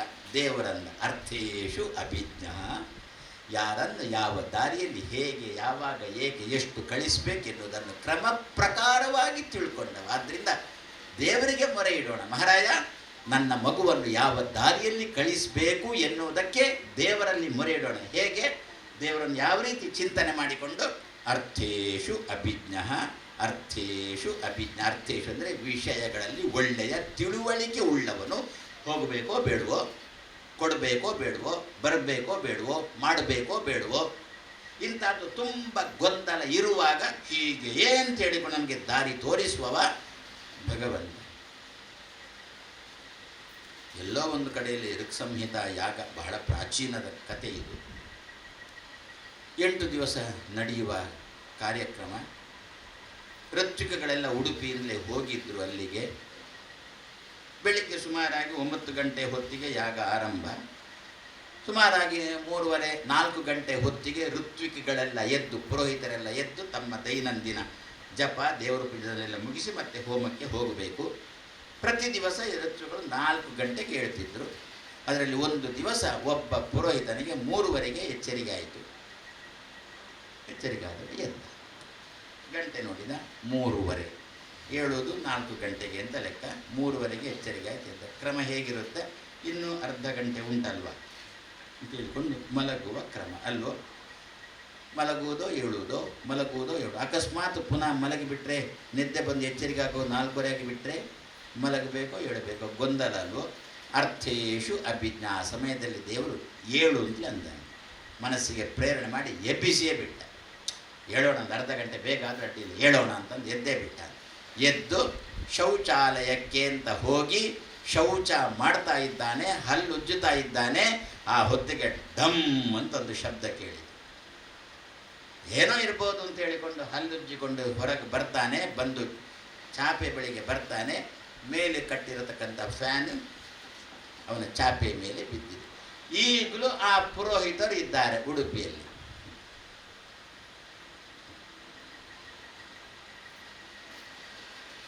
ಏನು ಏಳಬೇಕೋ ಮಲಗಬೇಕೋ ಅಂತಲ್ವ ಗೊಂದಲ ಇದ್ದದ್ದು. ಆವಾಗ ದೇವರು ಪ್ರೇರಣೆ ಮಾಡಿದ್ದು 7. ಯಾಕೆ ನಿನಗೆ ಇನ್ನೂ ಆಯುಷ್ಯ ಉಂಟು, ಆದ್ದರಿಂದ 7. ಅರ್ಥೇಶು ಅಭಿಜ್ಞ. ಒಂದು ವೇಳೆ ಪ್ರಾಯಶಃ ಆಯುಷ್ಯ ಮುಗಿಯುವ ಪ್ರಸಂಗ ಬಂದಿದ್ರೆ ಮಲಗೋಣ ಅಂತ ಅವನಿಗೆ ಭಗವಂತ ಪ್ರೇರಣೆ ಮಾಡುತ್ತಿದ್ದ. ಮಲಗೋಣ ಅಂತಂದು ಬಿಟ್ಟರೆ ಶಾಶ್ವತವಾಗಿ ಮಲಗೋಣ. ಅದಕ್ಕಂದು ಅರ್ಥೇಶು ಅಭಿಜ್ಞ. ದೇವರನ್ನು ಚಿಂತನೆ ಮಾಡುವ ಕ್ರಮ ಏನು ಅಂತ ಚಿಂತನೆ ಮಾಡಬೇಕು. ಸ್ವಾಮಿ ದೇವರ ಚಿಂತನೆ ಮಾಡುವುದರಿಂದ ಹೇಗೆ ಚಿಂತನೆ ಮಾಡಬೇಕು, ಏನು ಅಂತ ಚಿಂತನೆ ಮಾಡಬೇಕು. ಸಾಮಾನ್ಯ ನಮ್ಮ ಕ್ರಮ ಅಂತಂದರೆ ಅದು ಕೊಡು, ಇದು ಕೊಡು, ಇನ್ನೊಂದು ಕೊಡು, ಮತ್ತೊಂದು ಕೊಡು ಅಂತ ನಮ್ಮ ಚಿಂತನೆಯ ಕ್ರಮ. ದೇವರು ಹೇಗಿದ್ದಾನೆ ಅದರ ಬಗ್ಗೆ ತಲೆ ಕೆಡಿಸಿಕೊಳ್ಳೋಲ್ಲ. ಅದು ಕೊಡು ಇದು ಕೊಡು ಎನ್ನುವ ಬಗ್ಗೆನೇ ತಲೆ ಕೆಡಿಸಿಕೊಳ್ಳುವಂಥದ್ದು. ಅದಕ್ಕಂದ್ರು ಏನು ಕೊಟ್ಟರೆ ನನಗೆ ಒಳ್ಳೆಯದಾಗುತ್ತೋ ಅದು ಕೊಡು. ಅರ್ಥೇಶು ಅಭಿಜ್ಞ. ನನ್ನ ಮಗುವನ್ನು ಯಾವ ದಾರಿಯಲ್ಲಿ ಹಚ್ಚಿದರೆ ಮಗುವಿಗೂ ನನಗೂ ಒಳ್ಳೆಯದಾಗುತ್ತೋ ಆ ದಾರಿಯಲ್ಲಿ ಹಚ್ಚು. ಅರ್ಥೇಶು ಅಭಿಜ್ಞ. ಅಭಿಜ್ಞ ಅಂದರೆ ಸಂಶಯ ಇಲ್ಲದ ತಿಳುವಳಿಕೆ ಉಳ್ಳವನು. ಹೇ ಅರ್ಥೇಶು ಅಭಿಜ್ಞನೇ ನಿನಗೆ ನಮಸ್ಕಾರ. ಬರೇ ಅರ್ಥೇಶು ಅಭಿಜ್ಞ ಅಂತಂದು ಬಿಟ್ಟರೆ ದೇವರಿಗೆ ಅಷ್ಟು ಖುಷಿಯಾಗುವುದಿಲ್ಲ ಅಂತೆ. ಅದರೊಟ್ಟಿಗೊಂದು ನಮಸ್ಕಾರ ಸೇರಿಸಬೇಕು. ನಾನು ಪ್ರತಿ ಸಲ ಹೇಳುವುದುಂಟು, ವಿಶ್ವಂ ವಿಷ್ಣುರ್ವ ಷಟ್ಕಾರೋ ಭೂತ ಭವ್ಯ ಭವತ್ ಪ್ರಭು ಭೂತಕೃತ್ ಭಾವೋ ಭೂತಾತ್ಮ ಭೂತ ಭಾವನಃ ಹೇಳ್ತಾ ಇರ್ತೇವೆ. ತಪ್ಪಿಲ್ಲ, ದೇವರಿಗೆ ಬೇಜಾರು ಆಗೋಲ್ಲ. ಆದರೆ ಜಾಸ್ತಿ ಖುಷಿಯಾಗೋದು ಯಾವಾಗ ಗೊತ್ತಾ? ವಿಶ್ವಾಯ ನಮಃ, ವಿಷ್ಣವೇ ನಮಃ, ವಷಟ್ಕಾರಾಯ ನಮಃ, ಭೂತ ಭವ್ಯ ಭವತ್ ಪ್ರಭವೇ ನಮಃ, ಭೂತಕೃತೆ ನಮಃ, ಭೂತಭೃತೆ ನಮಃ, ಭಾವಾಯ ನಮಃ ಅಂತ ಹೀಗೆ ಹೇಳಿದರೆ ತುಂಬ ಖುಷಿ ಅಂತ. ಯಾಕೆ ಪ್ರತಿಯೊಂದು 1000 ನಾಮಗಳ ಪ್ರತಿಯೊಂದು ನಾಮದೊಟ್ಟು ಕೂಡ ಒಂದೊಂದು ನಮಃ ನಮಃ ಅಂತಲೋ 1000 ಸಲ ನಮಗೆ ಗೊತ್ತಿಲ್ಲದಂತೇನೆ ದೇವರಿಗೆ ನಮಸ್ಕಾರ ಮಾಡಿದಂತಾಯ್ತು. ದೇವರಿಗೆ ನಾವು ಮಾಡುವ ನಮಸ್ಕಾರದಷ್ಟು ಖುಷಿ ಮತ್ತೊಂದರಲ್ಲಿ ಇಲ್ಲ ಅಂತ. ನೀನು ಏನೇ ಕೊಡು ಅಷ್ಟು ಖುಷಿ ಆಗೋಲ್ಲ. ಮತ್ತು ನಿನ್ನ ಕೆಲಸ ಜಪ ದೇವರಿಗೆಲ್ಲ ಮುಗಿದ ಮೇಲೆ ರಾಮಾಯಣದಲ್ಲೊಂದು ಮಾತು ಬರುತ್ತೆ. ಭರತನಿಗೆ ಕರೆ ಹೋಯಿತು. ಏನು ನಡೀತಿದೆ ಅಂದರೆ ಭರತನಿಗೆ ಗೊತ್ತಿಲ್ಲ. ಕರೆ ಹೋಯಿತು. ಭರತ ಬಂದಾಗ ಪೂರಾ ಸ್ಮಶಾನದಂತೆ ಉಂಟು. ಮತ್ತೆ ಗೊತ್ತಾಯಿತು ಅವನಿಗೆ ರಾಮಚಂದ್ರ ಕಾಡಿಗೆ ಹೋಗಿದ್ದಾನೆ, ಭರತನಿಗೆ ಪಟ್ಟ ಅಂತ. ಜನಗಳೆಲ್ಲ ಆವಾಗ ಆಲೋಚನೆ ಮಾಡಿದ್ರು, ಏನೋ ಭರತನದ್ದು ಪಿತೂರಿ ಇರಬೇಕಿದರಲ್ಲಿ ಅಂತ ಜನಗಳೆಲ್ಲ ಆಲೋಚನೆ ಮಾಡಿದ್ರಂತೆ, ಮಾತಾಡಿಕೊಳ್ಳಲಿಕ್ಕೆ ಶುರು ಮಾಡಿದ್ರಂತೆ. ಇದು ಭರತನ ಕಿವಿಗೆ ಬಂತು. ಆವಾಗ ಭರತ ಹೇಳಿದ ಮಾತು, ನನಗೆ ಆ ಪಾಪ ತಟ್ಟಲಿಯಿಂದ. ಯಾವ ಪಾಪ? ಯಾರು ದೇವರ ಪೂಜೆ ಮಾಡಿ ಹೊರಗೆ ಬರುವಾಗ ದೇವರಿಗೆ ನಮಸ್ಕಾರ ಮಾಡದೇನೆ ಹೊರಗೆ ಬರ್ತಾರೋ ಹಾಗೆ ಹೊರಗೆ ಬಂದರೆ ಏನು ಪಾಪವೋ ಆ ಪಾಪ ನನಗೆ ತಟ್ಟಲಿ, ಇದರಲ್ಲಿ ನನ್ನ ಪಿತೂರಿ ಇದ್ರೆ ಅಂತ ಭರತ ಅಂದ. ಹಾಗಾದರೆ ಅರ್ಥ ಏನಿದ್ರದ್ದು? ಪ್ರತಿಯೊಂದು ಕರ್ಮವನ್ನು ಕೂಡ ಮಾಡಿ ದೇವರಿಗೆ ಒಪ್ಪಿಸಿದ ಮೇಲೆ ದೇವರಿಗೊಂದು ನಮಸ್ಕಾರ ಮಾಡಿ ಬರಬೇಕು. ಅತಿ ದೇವರಿಗೆ ನಮಸ್ಕಾರ ಅಂದರೆ ಅಷ್ಟು ಪ್ರೀತಿಯ ಅಂತ ಯಾರೋ ಕೇಳಿ. ಹೌದ್ರಿ, ನಮ್ಮಲ್ಲಿ ಯಾವುದು ಇಲ್ಲವೋ ಅದನ್ನು ನಮಗೆ ಕೊಟ್ಟಾಗ ಪ್ರೀತಿ ಅಷ್ಟೇ. ನಮ್ಮಲ್ಲಿ ಯಾವುದು ನಮ್ಮಲ್ಲಿ ಇರುವುದಿಲ್ಲವೋ ನೀವು ಅದನ್ನು ನನಗೆ ತಂದು ಕೊಟ್ಟರೆ ನನಗೆ ತುಂಬ ಖುಷಿಯಾಗುತ್ತೋ ಇಲ್ಲೋ, ನನಗೆ ತುಂಬ ಪ್ರೀತಿ ಆಗುತ್ತೋ ಇಲ್ಲೋ. ಅದೇ ರೀತಿಯಲ್ಲಿ ದೇವರಲ್ಲಿ ಯಾವುದು ಇಲ್ಲ, ನಮಸ್ಕಾರ ಇಲ್ಲ. ಯಾಕಿಲ್ಲ ನಮಸ್ಕಾರ? ಯಾರಿಗೂ ನಮಸ್ಕಾರ ಕೊಡುವುದೇ ಇಲ್ಲ. ದೇವರು ಯಾರಿಗಾದರೂ ನಮಸ್ಕಾರ ಕೊಡೋದು ಅಂತ ಉಂಟೋ? ಇಲ್ಲ. ಯಾಕೆ? ಅವನಲ್ಲಿ ನಮಸ್ಕಾರ ಇಲ್ಲ, ಆದ್ದರಿಂದ ಕೊಡೋದು. ಹಾಗಾದರೆ ದೇವರಲ್ಲಿ ನಮಸ್ಕಾರ ಇಲ್ಲದಿರುವಾಗ ನಾವು ದೇವರಿಗೆ ನಮಸ್ಕಾರ ಕೊಟ್ಟರೆ ಭಗವಂತ ತುಂಬ ಖುಷಿ ಪಡ್ತಾನೆ. ಇದನ್ನೇ ಋಗ್ವೇದ ಮಂತ್ರ ಹೇಳಿತು, ಭೂಯಿಷ್ಟಾಂತೆ ನಮ ಉಕ್ತಿಂ ವಿಧೇಮ. ದೇವರೇ, ನಿನಗೆ ಏನು ಕೊಡಲಿಕ್ಕೂ ನಾನು ಸಮರ್ಥನಲ್ಲ, ನನ್ನ ಜಪ ಮುಗಿಯಿತು, ಆದ್ದರಿಂದ ನಮಃ ಉಕ್ತಿಂ. ನಮಃ ನಿನಗೊಂದು ವೇದಕ್ಕೆ ಗೊತ್ತು, ವೇದಾಭಿಮಾನಿನಿಗೆ ಗೊತ್ತು, ಲಕ್ಷ್ಮೀ ಅಮ್ಮನಿಗೆ ಗೊತ್ತು, ಇವನಿಗೆ ಗಂಟು ನೋವು ಅಂತ ಗೊತ್ತು, ಇವನಿಗೆ ಕಾಲಗಂಟು ನೋವು ಅಂತ ಗೊತ್ತು ಲಕ್ಷ್ಮೀ ಅಮ್ಮನಿಗೆ. ಆದ್ದರಿಂದ ದೇವರಿಗೆ ಪೂಜೆ ನಿಂದು ಜಪ ಆದಮೇಲೆ ದೇವರಿಗೆ ನಮಸ್ಕಾರ ಮಾಡಿ ಬಾ ಅಂತಂದಾಗ ಇವ ಅಂದ ಗಂಟು ನೋವು ಅಂತ. ಅದಕ್ಕೆ ಲಕ್ಷ್ಮಿ ಹೇಳಿದ್ರು, ಬಗ್ಗಬೇಡ, ನಮಃ ಉಕ್ತಿಂ ವಿಧೇಮ. ನಮಃ ಅಂತ 2 ಅಕ್ಷರದ ಮಾತನ್ನು ಹೇಳು. ನಾಲಿಗೆ ಸರಿ ಉಂಟಾ? ಸರಿ ಉಂಟು ಅಂತ. ಆದರೆ ಬಗ್ಗಬೇಡ, ಬಗ್ಗಿ ನಮಸ್ಕಾರ. ಯಾಕೆ? ನಿನಗೆ ಡಾಕ್ಟ್ರ್ ಹೇಳಿದ್ದಾರೆ ಬಗ್ಗಬೇಡ ಅಂತ. ಹಾಗೆ ಬಗ್ಗದಿದ್ದದ್ದಕ್ಕೆ ಕಾಯಿಲೆ ಶುರುವಾದದ್ದು. ದೊಡ್ಡವರು ಬಂದಾಗ ಬಗ್ಗದಿದ್ದದ್ದಕ್ಕೇನೆ ಕಾಯಿಲೆಗಳು ಶುರುವಾದದ್ದು. ಆದ್ದರಿಂದ ಭೂಯಿಷ್ಟಾಂ ನಮ ಉಕ್ತಿಂ, ಭಾರಿ ಶ್ರದ್ಧೆಯಿಂದ ನಮಃ ಎನ್ನತಕ್ಕಂಥ 2 ಅಕ್ಷರದ ಮಾತನ್ನು ದೇವರಿಗೆ ಕೊಡು, ದೇವರಿಗೆ ತುಂಬ ಅದರಿಂದ ಪ್ರೀತಿ ಆಗುತ್ತೆ ಅಂತೇಳಿ. ಆದ್ದರಿಂದ ಅರ್ಥೇಶು ಅಭಿಜ್ಞನಾದ ನಿನಗೆ ನಮಸ್ಕಾರ. ಅರ್ಥೇಶು ಅಭಿಜ್ಞನಾದ ನಿನಗೆ, ಅರ್ಥೇ ಶಬ್ದಕ್ಕೆ ವಿಷಯಗಳಲ್ಲಿ ಅಂತ ಅರ್ಥ, ವಸ್ತುಗಳಲ್ಲಿ ಅಂತ ಅರ್ಥ, ನಮಗೆ ಸಂಬಂಧಪಟ್ಟದ್ದರಲ್ಲಿ ಅಂತ ಅರ್ಥ. ನಮಗೆ ಸಂಬಂಧಪಟ್ಟ ವಿಷಯಗಳಲ್ಲಿ ಸರಿಯಾದ ತಿಳುವಳಿಕೆ ಉಳ್ಳ ನಿನಗೆ ನಮಸ್ಕಾರ. ಹಾಗಾದರೆ ಇಂಥ ಸಂದರ್ಭದಲ್ಲಿ ಯಾರು ನಮ್ಮಿಂದ ನಮಸ್ಕಾರ ಮಾಡ್ತಾನೋ ಅವನನ್ನು ಸತ್ಯಂಪರಂ ಧೀಮಹಿ, ಅಂತಹ ದೇವರನ್ನು ಧ್ಯಾನ ಮಾಡೋಣ. ಅರ್ಥೇಶು ಅಭಿಜ್ಞ ಆದಮೇಲೆ ಮುಂದೆ ಸ್ವರಾಟ್. ಇದೆಲ್ಲ ದೇವರ ಕ್ವಾಲಿಫಿಕೇಶನ್. ದೇವರನ್ನು ಎಂತಹ ದೇವರನ್ನು ನಮಸ್ಕಾರ ಮಾಡಬೇಕು ಅಂತಂದರೆ ಸ್ವರಾಟ್ ಆದ ದೇವರ ನಮಸ್ಕಾರ ಮಾಡಬೇಕು. ಎಲ್ರಿಗೂ ಕೊಡ್ತಾನೆ, ಎಲ್ರಿಗೂ ತಿಳುವಳಿಕೆ ಕೊಡ್ತಾನೆ, ಎಲ್ರಿಗೂ ಜ್ಞಾನೋಪದೇಶ ಮಾಡ್ತಾನೆ. ಆ ದೇವರಿಗೆ ಜ್ಞಾನೋಪದೇಶ ಮಾಡುವವರು ಯಾರು ಅಂತ ಯಾರೋ ಒಬ್ಬ ಪ್ರಶ್ನೆ ಮಾಡಿದ. ಅದಕ್ಕಂದ್ರು ದೇವರಿಗೆ ಮನಸ್ಸಿಗೆ ಹೊಳೆಯುತ್ತೆ ಅಂತ ಸ್ವರಾಟ್ ಅಂತಂದ್ರೆ. ಸ್ವಯಮೇವ ರಾಜತೆ ಸ್ವರಾಟ್, ದೇವರ ಮನಸ್ಸಿಗೆ ತೋರುತ್ತಂತೆ, ತೋರಿದ್ದನ್ನು ಇನ್ನೊಬ್ಬರಿಗೆ ತಿಳಿಸಿಕೊಡ್ತಾನೆ. ನಮಗೆ ಗುರುಗಳು ಹೇಳಿಬಿಟ್ರು, ಗುರುಗಳಿಗೆ ಅವರ ಗುರುಗಳು ಹೇಳಿಬಿಟ್ರು. ಹೀಗೆ ಹಿಂದೆ ಹಿಂದೆ ಹಿಂದೆ ಹಿಂದೆ ಹೋಗ್ತಾ ಎಲ್ಲಿ ತನಕ ಹೋಗುತ್ತೆ? ಅದು ಚತುರ್ಮುಖ ಬ್ರಹ್ಮನ ತನಕ ಹೋಗುತ್ತೆ. ಚತುರ್ಮುಖ ಬ್ರಹ್ಮನಿಗೆ ಯಾರು ಉಪದೇಶ ಮಾಡಿಬಿಟ್ರು? ಭಗವಂತ ಉಪದೇಶ ಮಾಡಿದ. ಭಗವಂತನಿಗೆ ಸ್ವರಾಟ್. ನಮಗೆ ಒಮ್ಮೊಮ್ಮೆ ನಮ್ಮ ಮಗುವಿನ ಬಗ್ಗೆ ಇನ್ನೊಬ್ಬರ ಹತ್ರ ಕೇಳಲಿಕ್ಕೆ ಸ್ವಲ್ಪ ಮುಜುಗುರ, ಸ್ವಲ್ಪ ಕಿರಿಕಿರಿ, ಅಥವಾ ಕೆಲವು ಸಲ ಹುಮ್ಮು ಬಿಡೋಲ್ಲ. ಅವ್ರ ಹತ್ರ ಏನು ಕೇಳೋದು? ಸ್ವಯಂ ಹೊಳೆಯೋಲ್ಲ. ಇನ್ನೊಬ್ಬರ ಹತ್ರ ಕೇಳಲಿಕ್ಕೆ ಅಹಂಕಾರ, ಬೂಟು ಬಿಡೋಲ್ಲ. ಅದಕ್ಕಂದ್ರೆ ಇಂತಹ ಸಂದರ್ಭದಲ್ಲಿ ದೇವರನ್ನು ಸ್ವರಾಟ್ ಎಂದು ಚಿಂತನೆ ಮಾಡಿ, ದೇವರನ್ನು ಸ್ವರಾಟ್ ಸ್ವರಾಟ್ ಸ್ವರಾಟ್ ಸ್ವಯಂ ನಮಗೇ ತೋರುತ್ತೆ ಅಂತ. ಆವಾಗ ವಿಷಯ ಏನು ಮಾಡಬೇಕು, ಆ ಜಾಗ ಖರೀದಿಸುವುದೋ ಬಿಡುವುದೋ ಯಾರ್ಯಾರ ಹತ್ರನೋ ಕೇಳ್ತೇವೆ. ಅವರೇನು ಮಾಡ್ತಾರೆ? ಅವರಿಗೇನಾದರೂ ಲಾಭ ಇದ್ದರೆ ಅವರು ತಗೊಂಡು ಬಿಡ್ತಾರೆ. ಯಾಕೆ? ಅವರಿಗೇನು ಲಾಭ ಉಂಟು. ಗೊಂದಲ ಗೊಂದಲ ಗೊಂದಲ. ಹೌದಾ? ನಿನಗೇನೆ ಸರಿಯಾಗಿ ಒಂದು ತೀರ್ಮಾನ ಬರಬೇಕಾ? ದೇವರನ್ನು ಸ್ವರಾಟ್, ಸ್ವಯಮೇವ ರಾಜತೆ ಸ್ವರಾಟ್. ಸ್ವ ಅಂದರೆ ಸ್ವಯಮೇವ, ಸ್ವತಂತ್ರನಾಗಿ. ರಾಟ್ ಅಂದರೆ ರಾಜತೆ. ರಾಜತೆ ಅಂದರೆ ಮನಸ್ಸಿಗೆ ತೋರುತ್ತೆ. ರಾಜ ಶಬ್ದಕ್ಕೆ ತೋರುವವ ಅಂತ ಅರ್ಥ. ಅವನನ್ನೇ ರಾಜ ಅಂತ ಕರೆಯುವುದು ನಾವೆಲ್ಲ. ಯಾಕೆ? ದೇಶದ ಬಗ್ಗೆ ಯಾರಿಗೆ ಸ್ವಯಂ ತೋರುತ್ತೋ ಅವನನ್ನು ರಾಜ ಎನ್ನುವ ಶಬ್ದದಿಂದ ಕರೆದರು. ಆದ್ದರಿಂದ ಭಗವಂತ ಅವನಿಗೆ ವಿಷಯಗಳು ಸ್ವಯಂ ತಾನಾಗಿಯೇ ತೋರ್ತಾ ಇರೋಣದರಿಂದ ಅವನನ್ನು ಸ್ವರಾಟ್, ದೇವರನ್ನು ಹಾಗೆ ಉಪಾಸನೆ ಮಾಡೋಣ. ಅವಾಗ ನಮಗೂ ಕೂಡ ನಮ್ಮ ಒಳಗೆ ನಮ್ಮ ಮನಸ್ಸಿಗೇನೆ ತೋರುತ್ತೆ, ಹೀಗೆ ಮಾಡೋಣ ಅಂತ ತೋರುತ್ತೆ.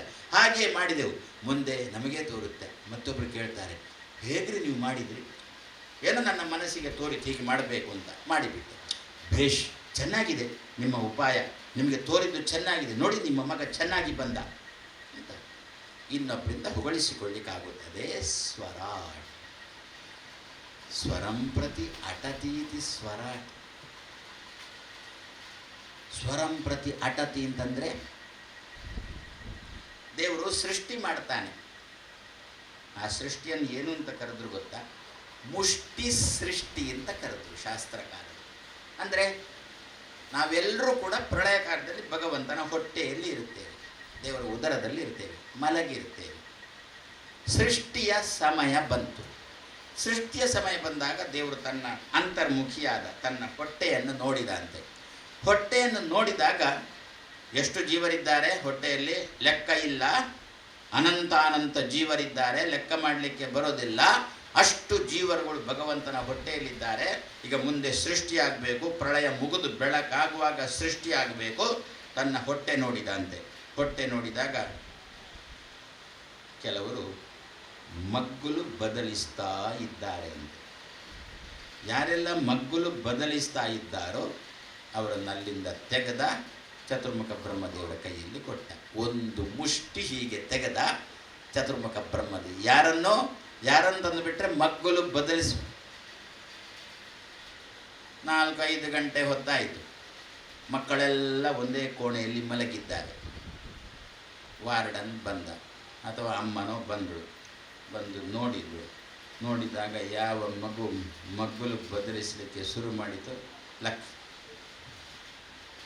ಆ ಮಗುವನ್ನು ಅಮ್ಮ ಎಬ್ಬಿಸಲಿಕ್ಕೆ, ಯಾಕೆ ಎಚ್ಚರಿಕೆ ಆಗುವ ಹಂತಕ್ಕೆ ಬಂತು ಅಂತ ಹೇಳಿಕೊಂಡು ಅದನ್ನು ಎಬ್ಬಿಸಲಿಕ್ಕೆ ಶುರು ಮಾಡ್ತಾರೆ. ಅದೇ ರೀತಿಯಲ್ಲಿ ಭಗವಂತನ ಹೊಟ್ಟೆಯಲ್ಲಿರತಕ್ಕಂಥ ಯಾವ ಜೀವರುಗಳಲ್ಲಿ ಚಟುವಟಿಕೆ ಆರಂಭ ಆಯಿತೋ ಆ ಜೀವನನ್ನು ಹೀಗೆ ತೆಗೆದಾಗ ಒಂದು ಮುಷ್ಟಿ ಬಂತು.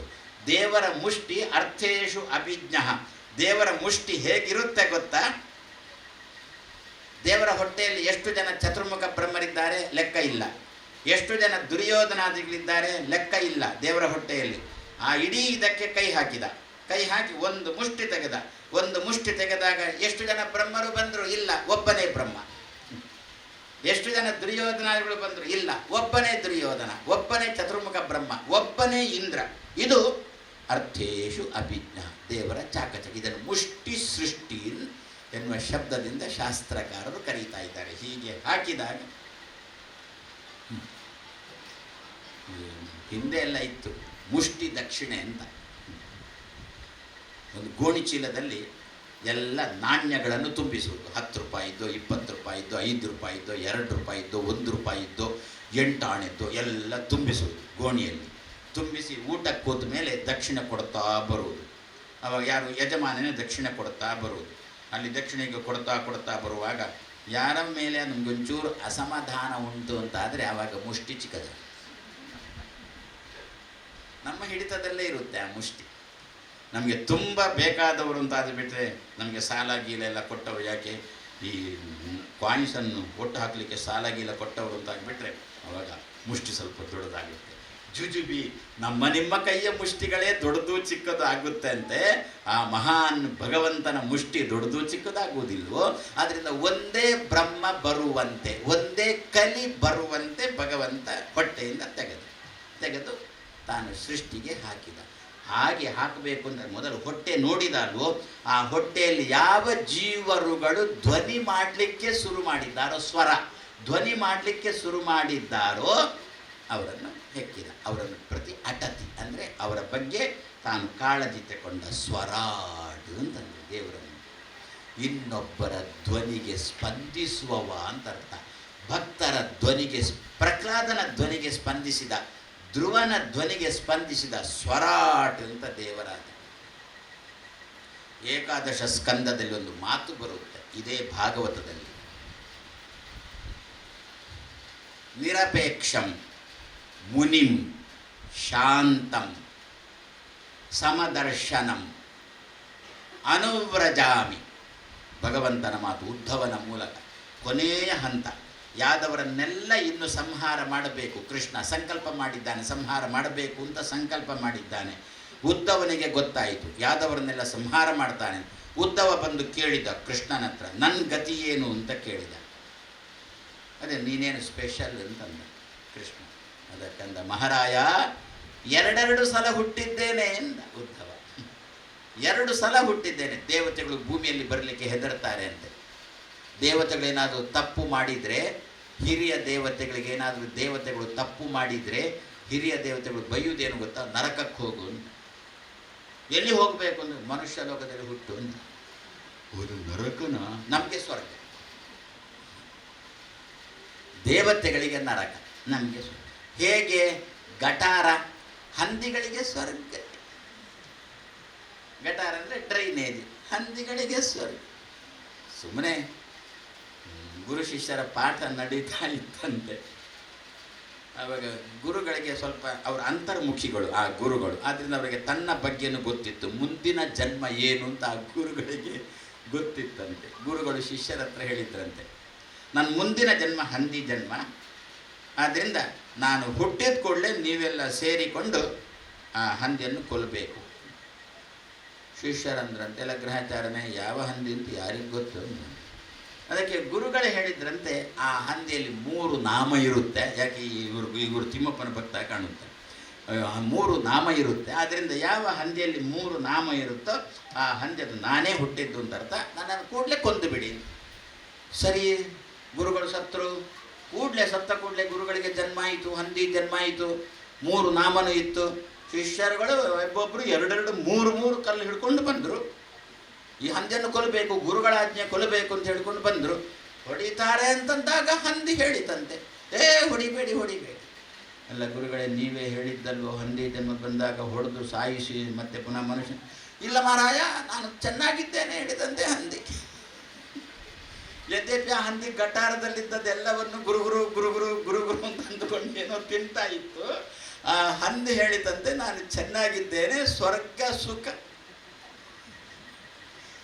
ಅನುಭವಿಸ್ತಾ ಇದ್ದೇನೆ, ನನ್ನನ್ನು ಕೊಲ್ಲಬೇಡಿ ಅಂತ ಹೇಳ್ತಂತೆ. ಆದ್ರಿಂದ ನಮಗೆ ಈ ಊರಿ ಬ್ರಹ್ಮಾಂಡವೆಲ್ಲ ಸುತ್ತಿ ನೋಡಲು ನಮ್ಮವರೇ ವಾಸಿ. ಯಾರಿಗೆ? ಕುಂಜಾರಿನವರಿಗೆ. ಉಡುಪಿಯವರ ಹತ್ರ ಕೇಳಿಬಿಟ್ರೆ ಉಡುಪಿಯೇ ವಾಸಿ. 42-48 ಡಿಗ್ರಿ ಸೆಕೆ ಇದ್ರೂ ಕೂಡ ರಾಯಚೂರಿನವ್ರ ಹತ್ರ ಕೇಳಿಬಿಟ್ರೆ ನಮ್ಮೂರೇ ವಾಸಿ ಅಂತಾರೆ ಅವರು. ಅವರವರಿಗೆ ಅವರವರ ಊರೇ ವಾಸಿ. ಅದೇ ರೀತಿಯಲ್ಲಿ ಹಂದಿ ಜನ್ಮದಲ್ಲಿ ಬಂದಾಗ ಹಂದಿ ಜನ್ಮವೇ ವಾಸಿ ಅಂತ ಹೇಳಿಕೊಂಡು, ಆದ್ದರಿಂದ ನಮಗೆ ಇದೇ ಸ್ವರ್ಗ, ದೇವತೆಗಳಿಗೆ ಇದು ನರಕ. ನಮಗೆ ರಾಯಚೂರು ಅಂತಂದರೆ ಈ ಸಮಯದಲ್ಲಿ ನರಕವೇ. ರಾಯಚೂರಿನವರಿಗೆ ಉಡುಪಿ ನರಕನೇ, ಇಷ್ಟು ಸೆಕೆ ಅಂತಾರೆ. ಇಲ್ಲಿಯ ಸೆಕೆ ನುಂಗುವಂಥ ಸೆಕೆ ಅಲ್ಲಿ ಉಂಟು, ಆದರೂ ಅವರು ಉಡುಪಿ ಸೆಕೆ ನೋಡುವಾಗ ಇಷ್ಟು ಸೆಕೆನಾ ಅಂತ ಅವರಂತ ಇದ್ದಾರೆ. ಹಾಗಾದರೆ ಏನು? ನಮ್ಮೂರೇ ವಾಸ. ಹಾಗಾದರೆ ನಮಗೆ ನಮಗೆ ಸಂಬಂಧಪಟ್ಟದ್ದು ಒಂದಿರುತ್ತಲ್ಲ, ಅದೇ ರೀತಿಯಲ್ಲಿ ಏನು ಈ ಜೀವರುಗಳನ್ನು ತೆಗೆದು ಭಗವಂತ ಹೊರ ಹಾಕ್ತಾನೆ, ಅವರ ಸ್ವರಕ್ಕೆ ತಾನು ಅಟತಿ ಸ್ಪಂದಿಸ್ತಾನೆ. ಆದ್ದರಿಂದ ಭಗವಂತನಿಗೆ ಸ್ವರ. ಉದ್ಧವ ಏನು ಹೇಳಿದ? 2 ಸಲ ಹುಟ್ಟಿದ್ದೇನೆ ನಾನು. ಒಂದು ದ್ರೋಣನಾಗಿ ಹುಟ್ಟಿದ್ದೇನೆ, ಬ್ರಾಹ್ಮಣನಾಗಿ ಹುಟ್ಟಿದ್ದೇನೆ. ಮತ್ತೊಮ್ಮೆ ಯಾಕೆ ಹುಟ್ಟಿದ್ದಿ? ಕೃಷ್ಣ, ನಾನು ದ್ರೋಣನಾಗಿ ಹುಟ್ಟಿದ ಮೇಲೆ ನೀನು ಕ್ಷತ್ರಿಯ ವಂಶದಲ್ಲಿ ಅವತರಿಸಿದ್ದು. ಅದಕ್ಕೇನಾಯಿತು ನೋಡು, ನಾನು ಭೂಮಿಗೆ ಬಂದದ್ದು ಯಾಕೆ ಗೊತ್ತಾ? ನಿದ್ದೆ ಮಾಡಲಿಕ್ಕೆ ಅಂತ ಬಂದದ್ದಲ್ಲ ಭೂಮಿಗೆ. ಮತ್ತೆ ಯಾಕೆ ಬಂದದ್ದು? ನೀನು ದೇವರು ಭೂಮಿಗೆ ಬರ್ತಾನೆ, ದೇವರು ಉಂಡು ತಿಂದು ಬಿಸಾಡಿದ್ದೇನುಂಟು ಅದನ್ನು ತಿಂದೆವು ಅಂತಂದರೆ ಸ್ವಲ್ಪ ಜೀವನದಲ್ಲಿ ನೆಮ್ಮದಿ ಸಿಗುತ್ತೆ ಎನ್ನುವ ಉದ್ದೇಶದಿಂದ ದೇವರ ಎಂಜಲನ್ನು ತಿನ್ನುವುದಕ್ಕೋಸ್ಕರ ನಾನು ಭೂಮಿಗೆ ಬಂದೆ, ದ್ರೋಣನಾಗಿ ಬಂದೆ. ನಂತರದಲ್ಲಿ ನೀನು ಕ್ಷತ್ರಿಯನಾಗಿ ಬಂದಿ ಕೃಷ್ಣ, ನಿನ್ನ ಎಂಜಲನ್ನು ನನಗೆ ನೀನು ಕೊಡೋಲ್ಲ ಅಂತ ನನಗೆ ಗೊತ್ತು ಅಂತ. ಯಾಕೆ? ಕೃಷ್ಣ ಕ್ಷತ್ರಿಯ ವಂಶದಲ್ಲಿ ಹುಟ್ಟಿದವ, ಕೆಳಗಿನ ವಂಶದಲ್ಲಿ ಹುಟ್ಟಿದವ, ಕೆಳಗಿನ ಜಾತಿಯಲ್ಲಿ ಹುಟ್ಟಿದವ. ಬೃಹಸ್ಪತಿ ದ್ರೋಣನಾಗಿ ಬ್ರಾಹ್ಮಣ ಜಾತಿಯಲ್ಲಿ ಹುಟ್ಟಿದವ. ಆದ್ದರಿಂದ ಕೃಷ್ಣನ ಎಂಜಲು, ಕೃಷ್ಣನ ನಿರ್ಮಾಲ್ಯ ದ್ರೋಣರಿಗೆ ಎಷ್ಟರ ತನಕ ನಮಗೆ ಭಗವಂತನ ನಿರ್ಮಾಲ್ಯ, ಭಗವಂತನ ಭಗವಂತನ ಎಂಜಲು ನಮಗೆ ಸಿಗುವುದಿಲ್ಲವೋ ಅಷ್ಟರ ತನಕ ನಮಗೆ ಉದ್ಧಾರ ಇಲ್ಲ. ಏನೋ ಕಣ್ಣು ಕಟ್ಟುವುದು, ಜಾನ ಕಣ್ಣು ಕಟ್ಟಲಿಕ್ಕಾಗಲ್ಲ. ಎಲ್ಲಿ ಕೂತರೂ ಕೂಡ ತೂಕಡಿಗೆ ಶುರುವಾಗಿ ಬಿಡುತ್ತೆ, ಅರ್ಥನೇ ಆಗೋಲ್ಲ. ಯಾಕೆ? ದೇವರ ಎಂಜಲನ್ನು ನಾವು ತಿನ್ನುವ ಮೊದಲು ದೇವರಿಗೆ ತೋರಿಸಲಿಲ್ಲ. ದಶಮಸ್ಕಂದದ ಕತೆ ಒಂಚೂರು ಹೇಳಿಬಿಡುತ್ತೇನೆ. ದೇವರಿಗೆ ತೋರಿಸದೆ ತಿಂದೆವು ಅಂತಂದರೆ ಜೀರ್ಣಕ್ಕೆ ಬರೋಲ್ಲ, ಕಾಯಿಲೆ ಶುರುವಾಗುತ್ತೆ. ಯಾವುದದು? ದೇವರಿಗೆ ತೋರಿಸದೆ ತಿನ್ನೋದು, ದೇವರಿಗೆ ತೋರಿಸದೆ ಅನುಭವಿಸುವುದು ಯಾವುದು? ಮತ್ತೇನಿಲ್ಲ, ಲಗ್ನ. ಈಗಂತೂ ಎಲ್ಲಿ ಲಗ್ನ ಆಗ್ತದೆ ಅಂತಂದರೆ ನಮಗೆ ಪುರೋಹಿತರು ಪೊಲೀಸರೇ ಪುರೋಹಿತ. ಆಚೆ ಬದಿಯಲ್ಲಿ ಒಬ್ಬ ಪೊಲೀಸು ಪುರೋಹಿತ, ಈಚೆ ಬದಿಯಲ್ಲಿ ಮತ್ತೊಬ್ಬ ಪೊಲೀಸ್ ಪುರೋಹಿತ, ಇಬ್ಬರು ಕೈಯಲ್ಲಿ ಬೆತ್ತ ಹಿಡ್ಕೊಂಡ್ರು ಲಗ್ನ ಆಗಿ. ಲಗ್ನ ಆದ ತಕ್ಷಣ ಮಾಡಬೇಕಾದ್ದು ಏನು ಅಂತಂದರೆ ದೇವಸ್ಥಾನಕ್ಕೆ ಹೋಗಬೇಕಾದ್ದು. ಈಗ ಕೆಲವರಲ್ಲಿ ಉಂಟು ನಮ್ಮಲ್ಲಿ ಆ ಸಂಪ್ರದಾಯ. ಈಗ ಏನಾಗಿದೆ ಅಂತಂದರೆ ಕಲ್ಯಾಣ ಮಂಟಪದಲ್ಲೇ ದೇವಸ್ಥಾನ ಬಂದಿದೆ. ದೇವರೇ ಬಂದ ಕಲ್ಯಾಣ ಮಂಟಪ ತನಕ, ದೇವರೇ ನಾನಿದ್ದಲ್ಲಿ ತನಕ ಬರಬೇಡ, ನಾನೇ ಬರ್ತೇನೆ ಅಂತೇಳಿ ಕಲ್ಯಾಣ ಮಂಟಪದಲ್ಲಿ ಒಂದು ಮೂಲೆಯಲ್ಲಿ ದೇವಸ್ಥಾನ ಉಂಟು. ಯಾಕೆ ದೇವಸ್ಥಾನಕ್ಕೆ ಹೋಗುವ ಉದ್ದೇಶ ಏನು? ಲಗ್ನ ಆಗಿದೆ ಅಂತೇಳಿ ಊರಿನವರಿಗೆ ತೋರಿಸಿ ಮೆರವಣಿಗೆ ಮಾಡಿ ತೋರಿಸಬೇಕಾ? ಅಲ್ಲ. ಮತ್ತೆ ಅವಳು ಇವನನ್ನು, ಇವ ಅವಳನ್ನು ದೇವರಿಗೆ ಅರ್ಪಿಸಲಿಕ್ಕೆ ಮೊದಲು ದೇವರು ಸ್ವೀಕಾರ ಮಾಡಬೇಕು. ಇವಳನ್ನು ಮೊದಲು ದೇವರು ಸ್ವೀಕಾರ ಮಾಡಬೇಕು. ಇವನನ್ನು ದೇವರ ಸ್ತ್ರೀ ರೂಪ ಇವನನ್ನು ಸ್ವೀಕಾರ ಮಾಡಬೇಕು. ಆದ್ದರಿಂದ ಯಾಕೆ ಇವರಿಬ್ಬರು ಕೂಡ ಪರಸ್ಪರ ತಾವು ಅನುಭವಿಸಲಿಕ್ಕೆ ಅಂತ ತೊಡಗುವವರಲ್ವೋ, ಇವಳನ್ನು ಅವ, ಅವಳನ್ನು ಇವ ಪರಸ್ಪರ ಅನುಭವಿಸಲಿಕ್ಕೆ ತೊಡಗುವವರಲ್ವೋ, ಅನುಭವಿಸಲಿಕ್ಕೆ ತೊಡಗಬೇಕು ಅಂತಂದರೆ ಮೊದಲು ದೇವರಿಗೆ ಅರ್ಪಿಸಬೇಕು. ದೇವರು ತಾನು ಸ್ವೀಕಾರ ಮಾಡಿ ತೆಕೋ ನಿನಗೆ ಅಂತ ಹೇಳಿಕೊಂಡು ನಮಗೆ ಜೀರ್ಣಕ್ಕೆ ಬರುವುದನ್ನು ದೇವರು ಕೊಡಬೇಕು. ಆಮೇಲೆ ಅದನ್ನು ನಾವು ಊಟ ಮಾಡಬೇಕು, ಚೆನ್ನಾಗಿ ಜೀರ್ಣಕ್ಕೆ ಬರುತ್ತೆ. ಇಲ್ಲದಿದ್ದರೆ ಪ್ರತಿ ದಿವಸ ಮನೆಯಲ್ಲಿ ತುಟಿ ಮೀರಿದ ಮಾತುಗಳು ಜೀರ್ಣಕ್ಕೆ ಬರೋಲ್ಲ. ಅವಳು ಬೈಯೋದು, ಇವನು ಬೈಯೋದು. ಅವನು ಮತ್ತೆ ಯಾರಾದರೂ ಸಂಧಾನಕ್ಕೆ ಬಂದರು ಅಂತಂದರೆ ಇಬ್ಬರು ಹೇಳೋದು, ಆಳು ಅಂಚಲ ಪಣ್ಪುಣನ ಎಂಕ್ ಅಂತ, ಅವ್ರು ಆಕಳು ಜಾನ ಕಮ್ಮಿ ಪಣ್ತೀರ ಅಂತ ಇವರು. ಆದರೆ ಇದೆಲ್ಲ ತುಟಿ ಮೀರಿದ ಮಾತುಗಳು, ಜೀರ್ಣಕ್ಕೆ ಬಾರದ ಮಾತುಗಳು. ಹಾಗಾದರೆ ಅವರಿಬ್ಬರ ಬಾಯಿಯಿಂದ ಜೀರ್ಣಕ್ಕೆ ಬರುವ ಮಾತು ಆಗಬೇಕು ಅಂತಾದರೆ, ನಮಗೆ ಜೀವನದಲ್ಲಿ, ದಾಂಪತ್ಯ ಜೀವನದಲ್ಲಿ ನೆಮ್ಮದಿ ಸಿಗಬೇಕು ಅಂತಾದರೆ ಇಬ್ಬರೂ ಕೂಡ ದೇವಸ್ಥಾನಕ್ಕೆ ಬಂದು ದೇವರಿಗೆ ಅರ್ಪಣೆ, ದೇವರಿಗೆ ನೈವೇದ್ಯ ಮಾಡಬೇಕು. ತನ್ನನ್ನೇ ತಾನು ನೈವೇದ್ಯ ಮಾಡಿಕೊಂಡು ಅಡ್ಡಿ ಇಲ್ಲ.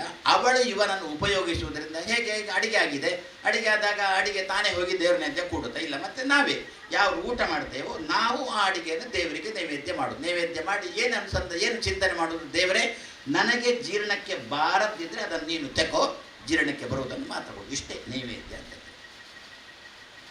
ಅದೇನು ಅಲ್ಲಿ ತಟ್ಟೆಯಲ್ಲಿಟ್ಟದ್ದನ್ನು ಹಾಗೆ ತಿನ್ನಲಿಕ್ಕೆ ಉಂಡಾರಲ್ಲ.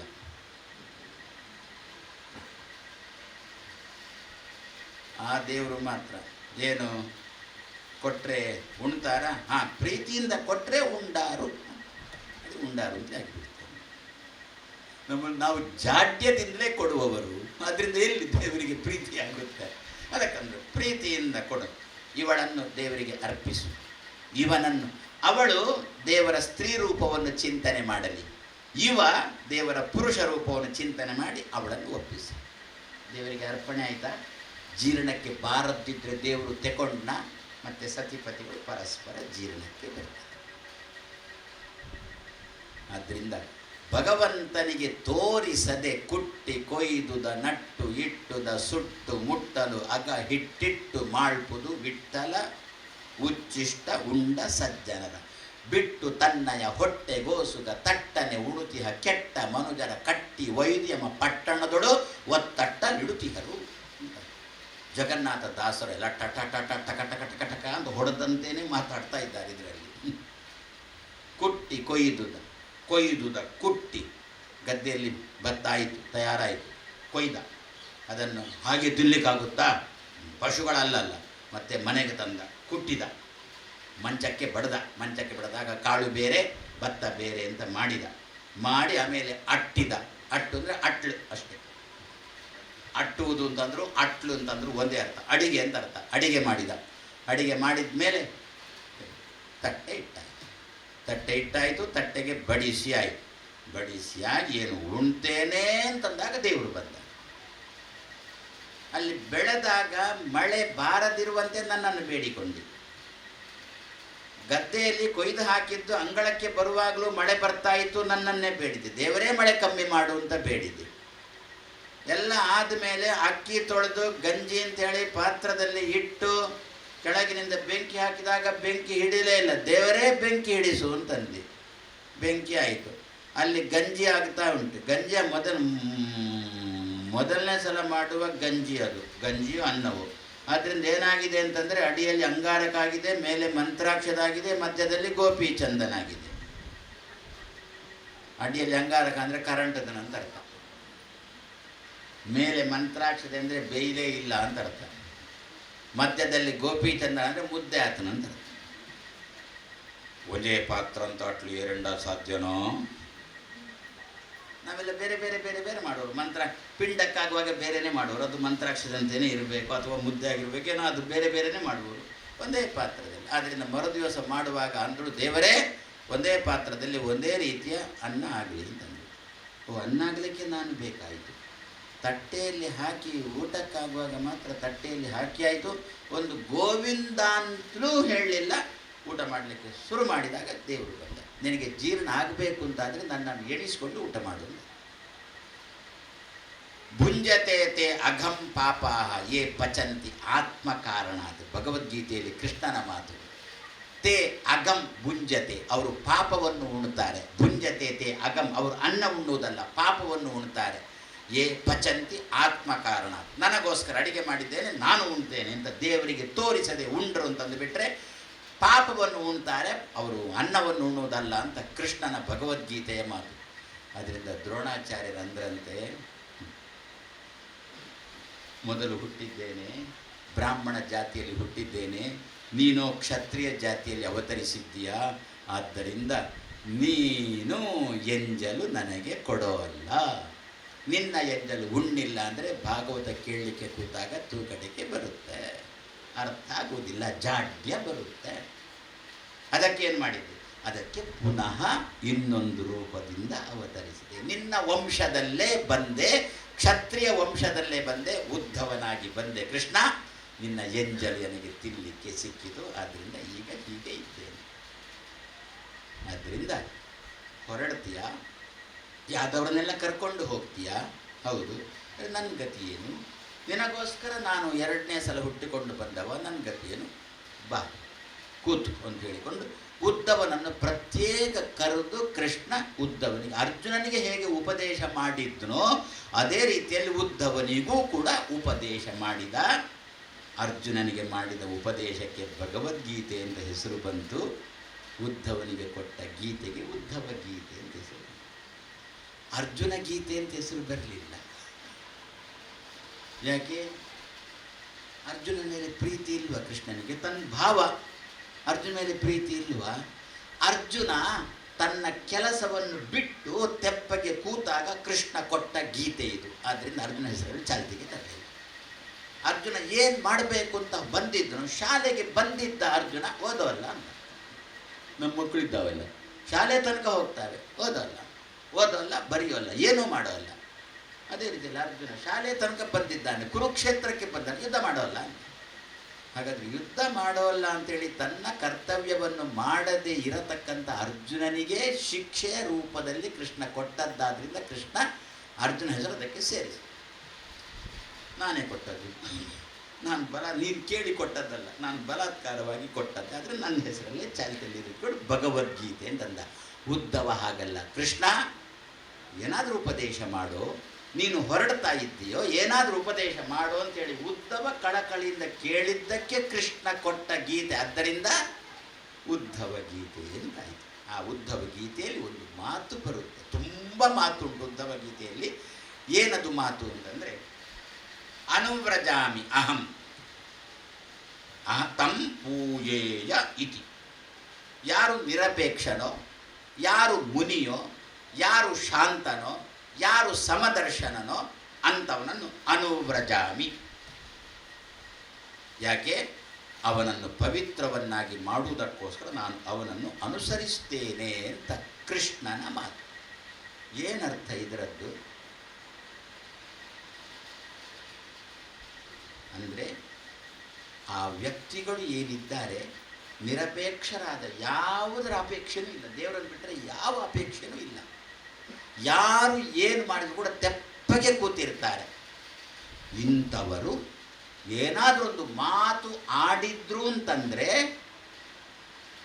ಆ ಮಾತನ್ನು ಸತ್ಯವನ್ನಾಗಿ ಮಾಡುವುದು ಏನು ಕೆಲಸ? ಸ್ವರಾಟ್ ಸ್ವರಂ ಪ್ರತಿ ಅಟತಿ. ಅವರು ಏನು ಧ್ವನಿ ಹೊರಡಿಸ್ತಾರೋ ಅಂತಹ ವ್ಯಕ್ತಿಗಳಾಗಬೇಕು, ನಿರಪೇಕ್ಷರಾಗಬೇಕು. ಯಾವುದರ ಅಪೇಕ್ಷೆನೂ ಅವರಿಗಿರಬಾರ್ದು. ಯಾವುದರ ಅಪೇಕ್ಷೆಯಿಂದ ದೇವರು ಬೇಕು ಅಂತ ಅಪೇಕ್ಷೆ ಪಡಬಾರ್ದು. ದೇವರು ಬೇಕು, ನಿರಪೇಕ್ಷರಾಗಿರಬೇಕು. ಲೋಕದ ವಿಷಯದಲ್ಲಿ ಮುನಿಗಳಾಗಿರಬೇಕು.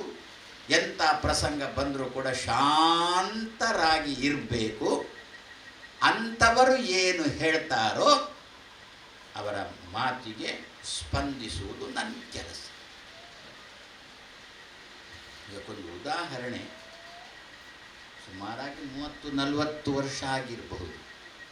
ಒಂದು ಘಟನೆ ನಡೆದು, ವಿದ್ಯಾಮಾನ್ಯ ತೀರ್ಥರು ನನ್ನ ಗುರುಗಳು ಮತ್ತು ವಿಭುದೇಶ ತೀರ್ಥರು. ನಾವು ಅದ್ಮಾರಲ್ಲಿ ಓದ್ತಿದ್ದೆವು. ಆಗ ಸಾಮಾನ್ಯವಾಗಿ ಪಲಿಮಾರು ಮಠದಲ್ಲಿ ಏನಾದರೂ ವಿಶೇಷ ಆಗಿದ್ದರೆ ಆವಾಗ ಅದ್ಮಾರಿಂದ ನಾವೆಲ್ಲ ಪಲಿಮಾರಿಗೆ ಹೋಗ್ತಿದ್ದೆವು. ಹಾಗೆ ರಘುಮಾನ್ಯರ ಆರಾಧನೆ, ವಿದ್ಯಾಮಾನ್ಯರ ಗುರುಗಳ ಆರಾಧನೆ. ಆ ಆರಾಧನೆಗೆ ನನ್ನ ಗುರುಗಳು ಬರಬೇಕು ಅಂತ ವಿದ್ಯಾಮಾನ್ಯರು ನನ್ನ ಗುರುಗಳಲ್ಲಿ ಹೇಳಿದ್ರು. ಆರಾಧನೆ ಯಾವಾಗ? ಸುಮಾರಾಗಿ ನವೆಂಬರಲ್ಲಿ ಬರ್ತದೆ. ನನ್ನ ಗುರುಗಳಲ್ಲಿ ವಿದ್ಯಾಮಾನ್ಯರು ಹೇಳಿದ್ದು ಯಾವಾಗ? ಫೆಬ್ರವರಿ ಮಾರ್ಚಲ್ಲಿ. ಯಾಕೆ? ನನ್ನ ಗುರುಗಳಲ್ಲಿ ಅಷ್ಟು ಬೇಗ ಹೇಳಿದರೆ ಮಾತ್ರ ಗುರುಗಳು ಸಿಗ್ತಾರೆ, ಇಲ್ಲದ್ರೆ ಗುರುಗಳು ಸಿಗಲ್ಲ. ಯಾಕೆ ನಿಮಗೆಲ್ಲ ಗೊತ್ತು, ನಮ್ಮ ಅಷ್ಟು ಶಾಲಾ ಸಂಸ್ಥೆಗಳು ಇರೋಣದ್ರಿಂದ ಒಂದು ಕಡೆ ಕೂತವರಲ್ಲ ನನ್ನ ಗುರುಗಳು. ಅದಕ್ಕೋಸ್ಕರ ಸುತ್ತಾಡಿಕೊಂಡೇ ಇದ್ದವರು.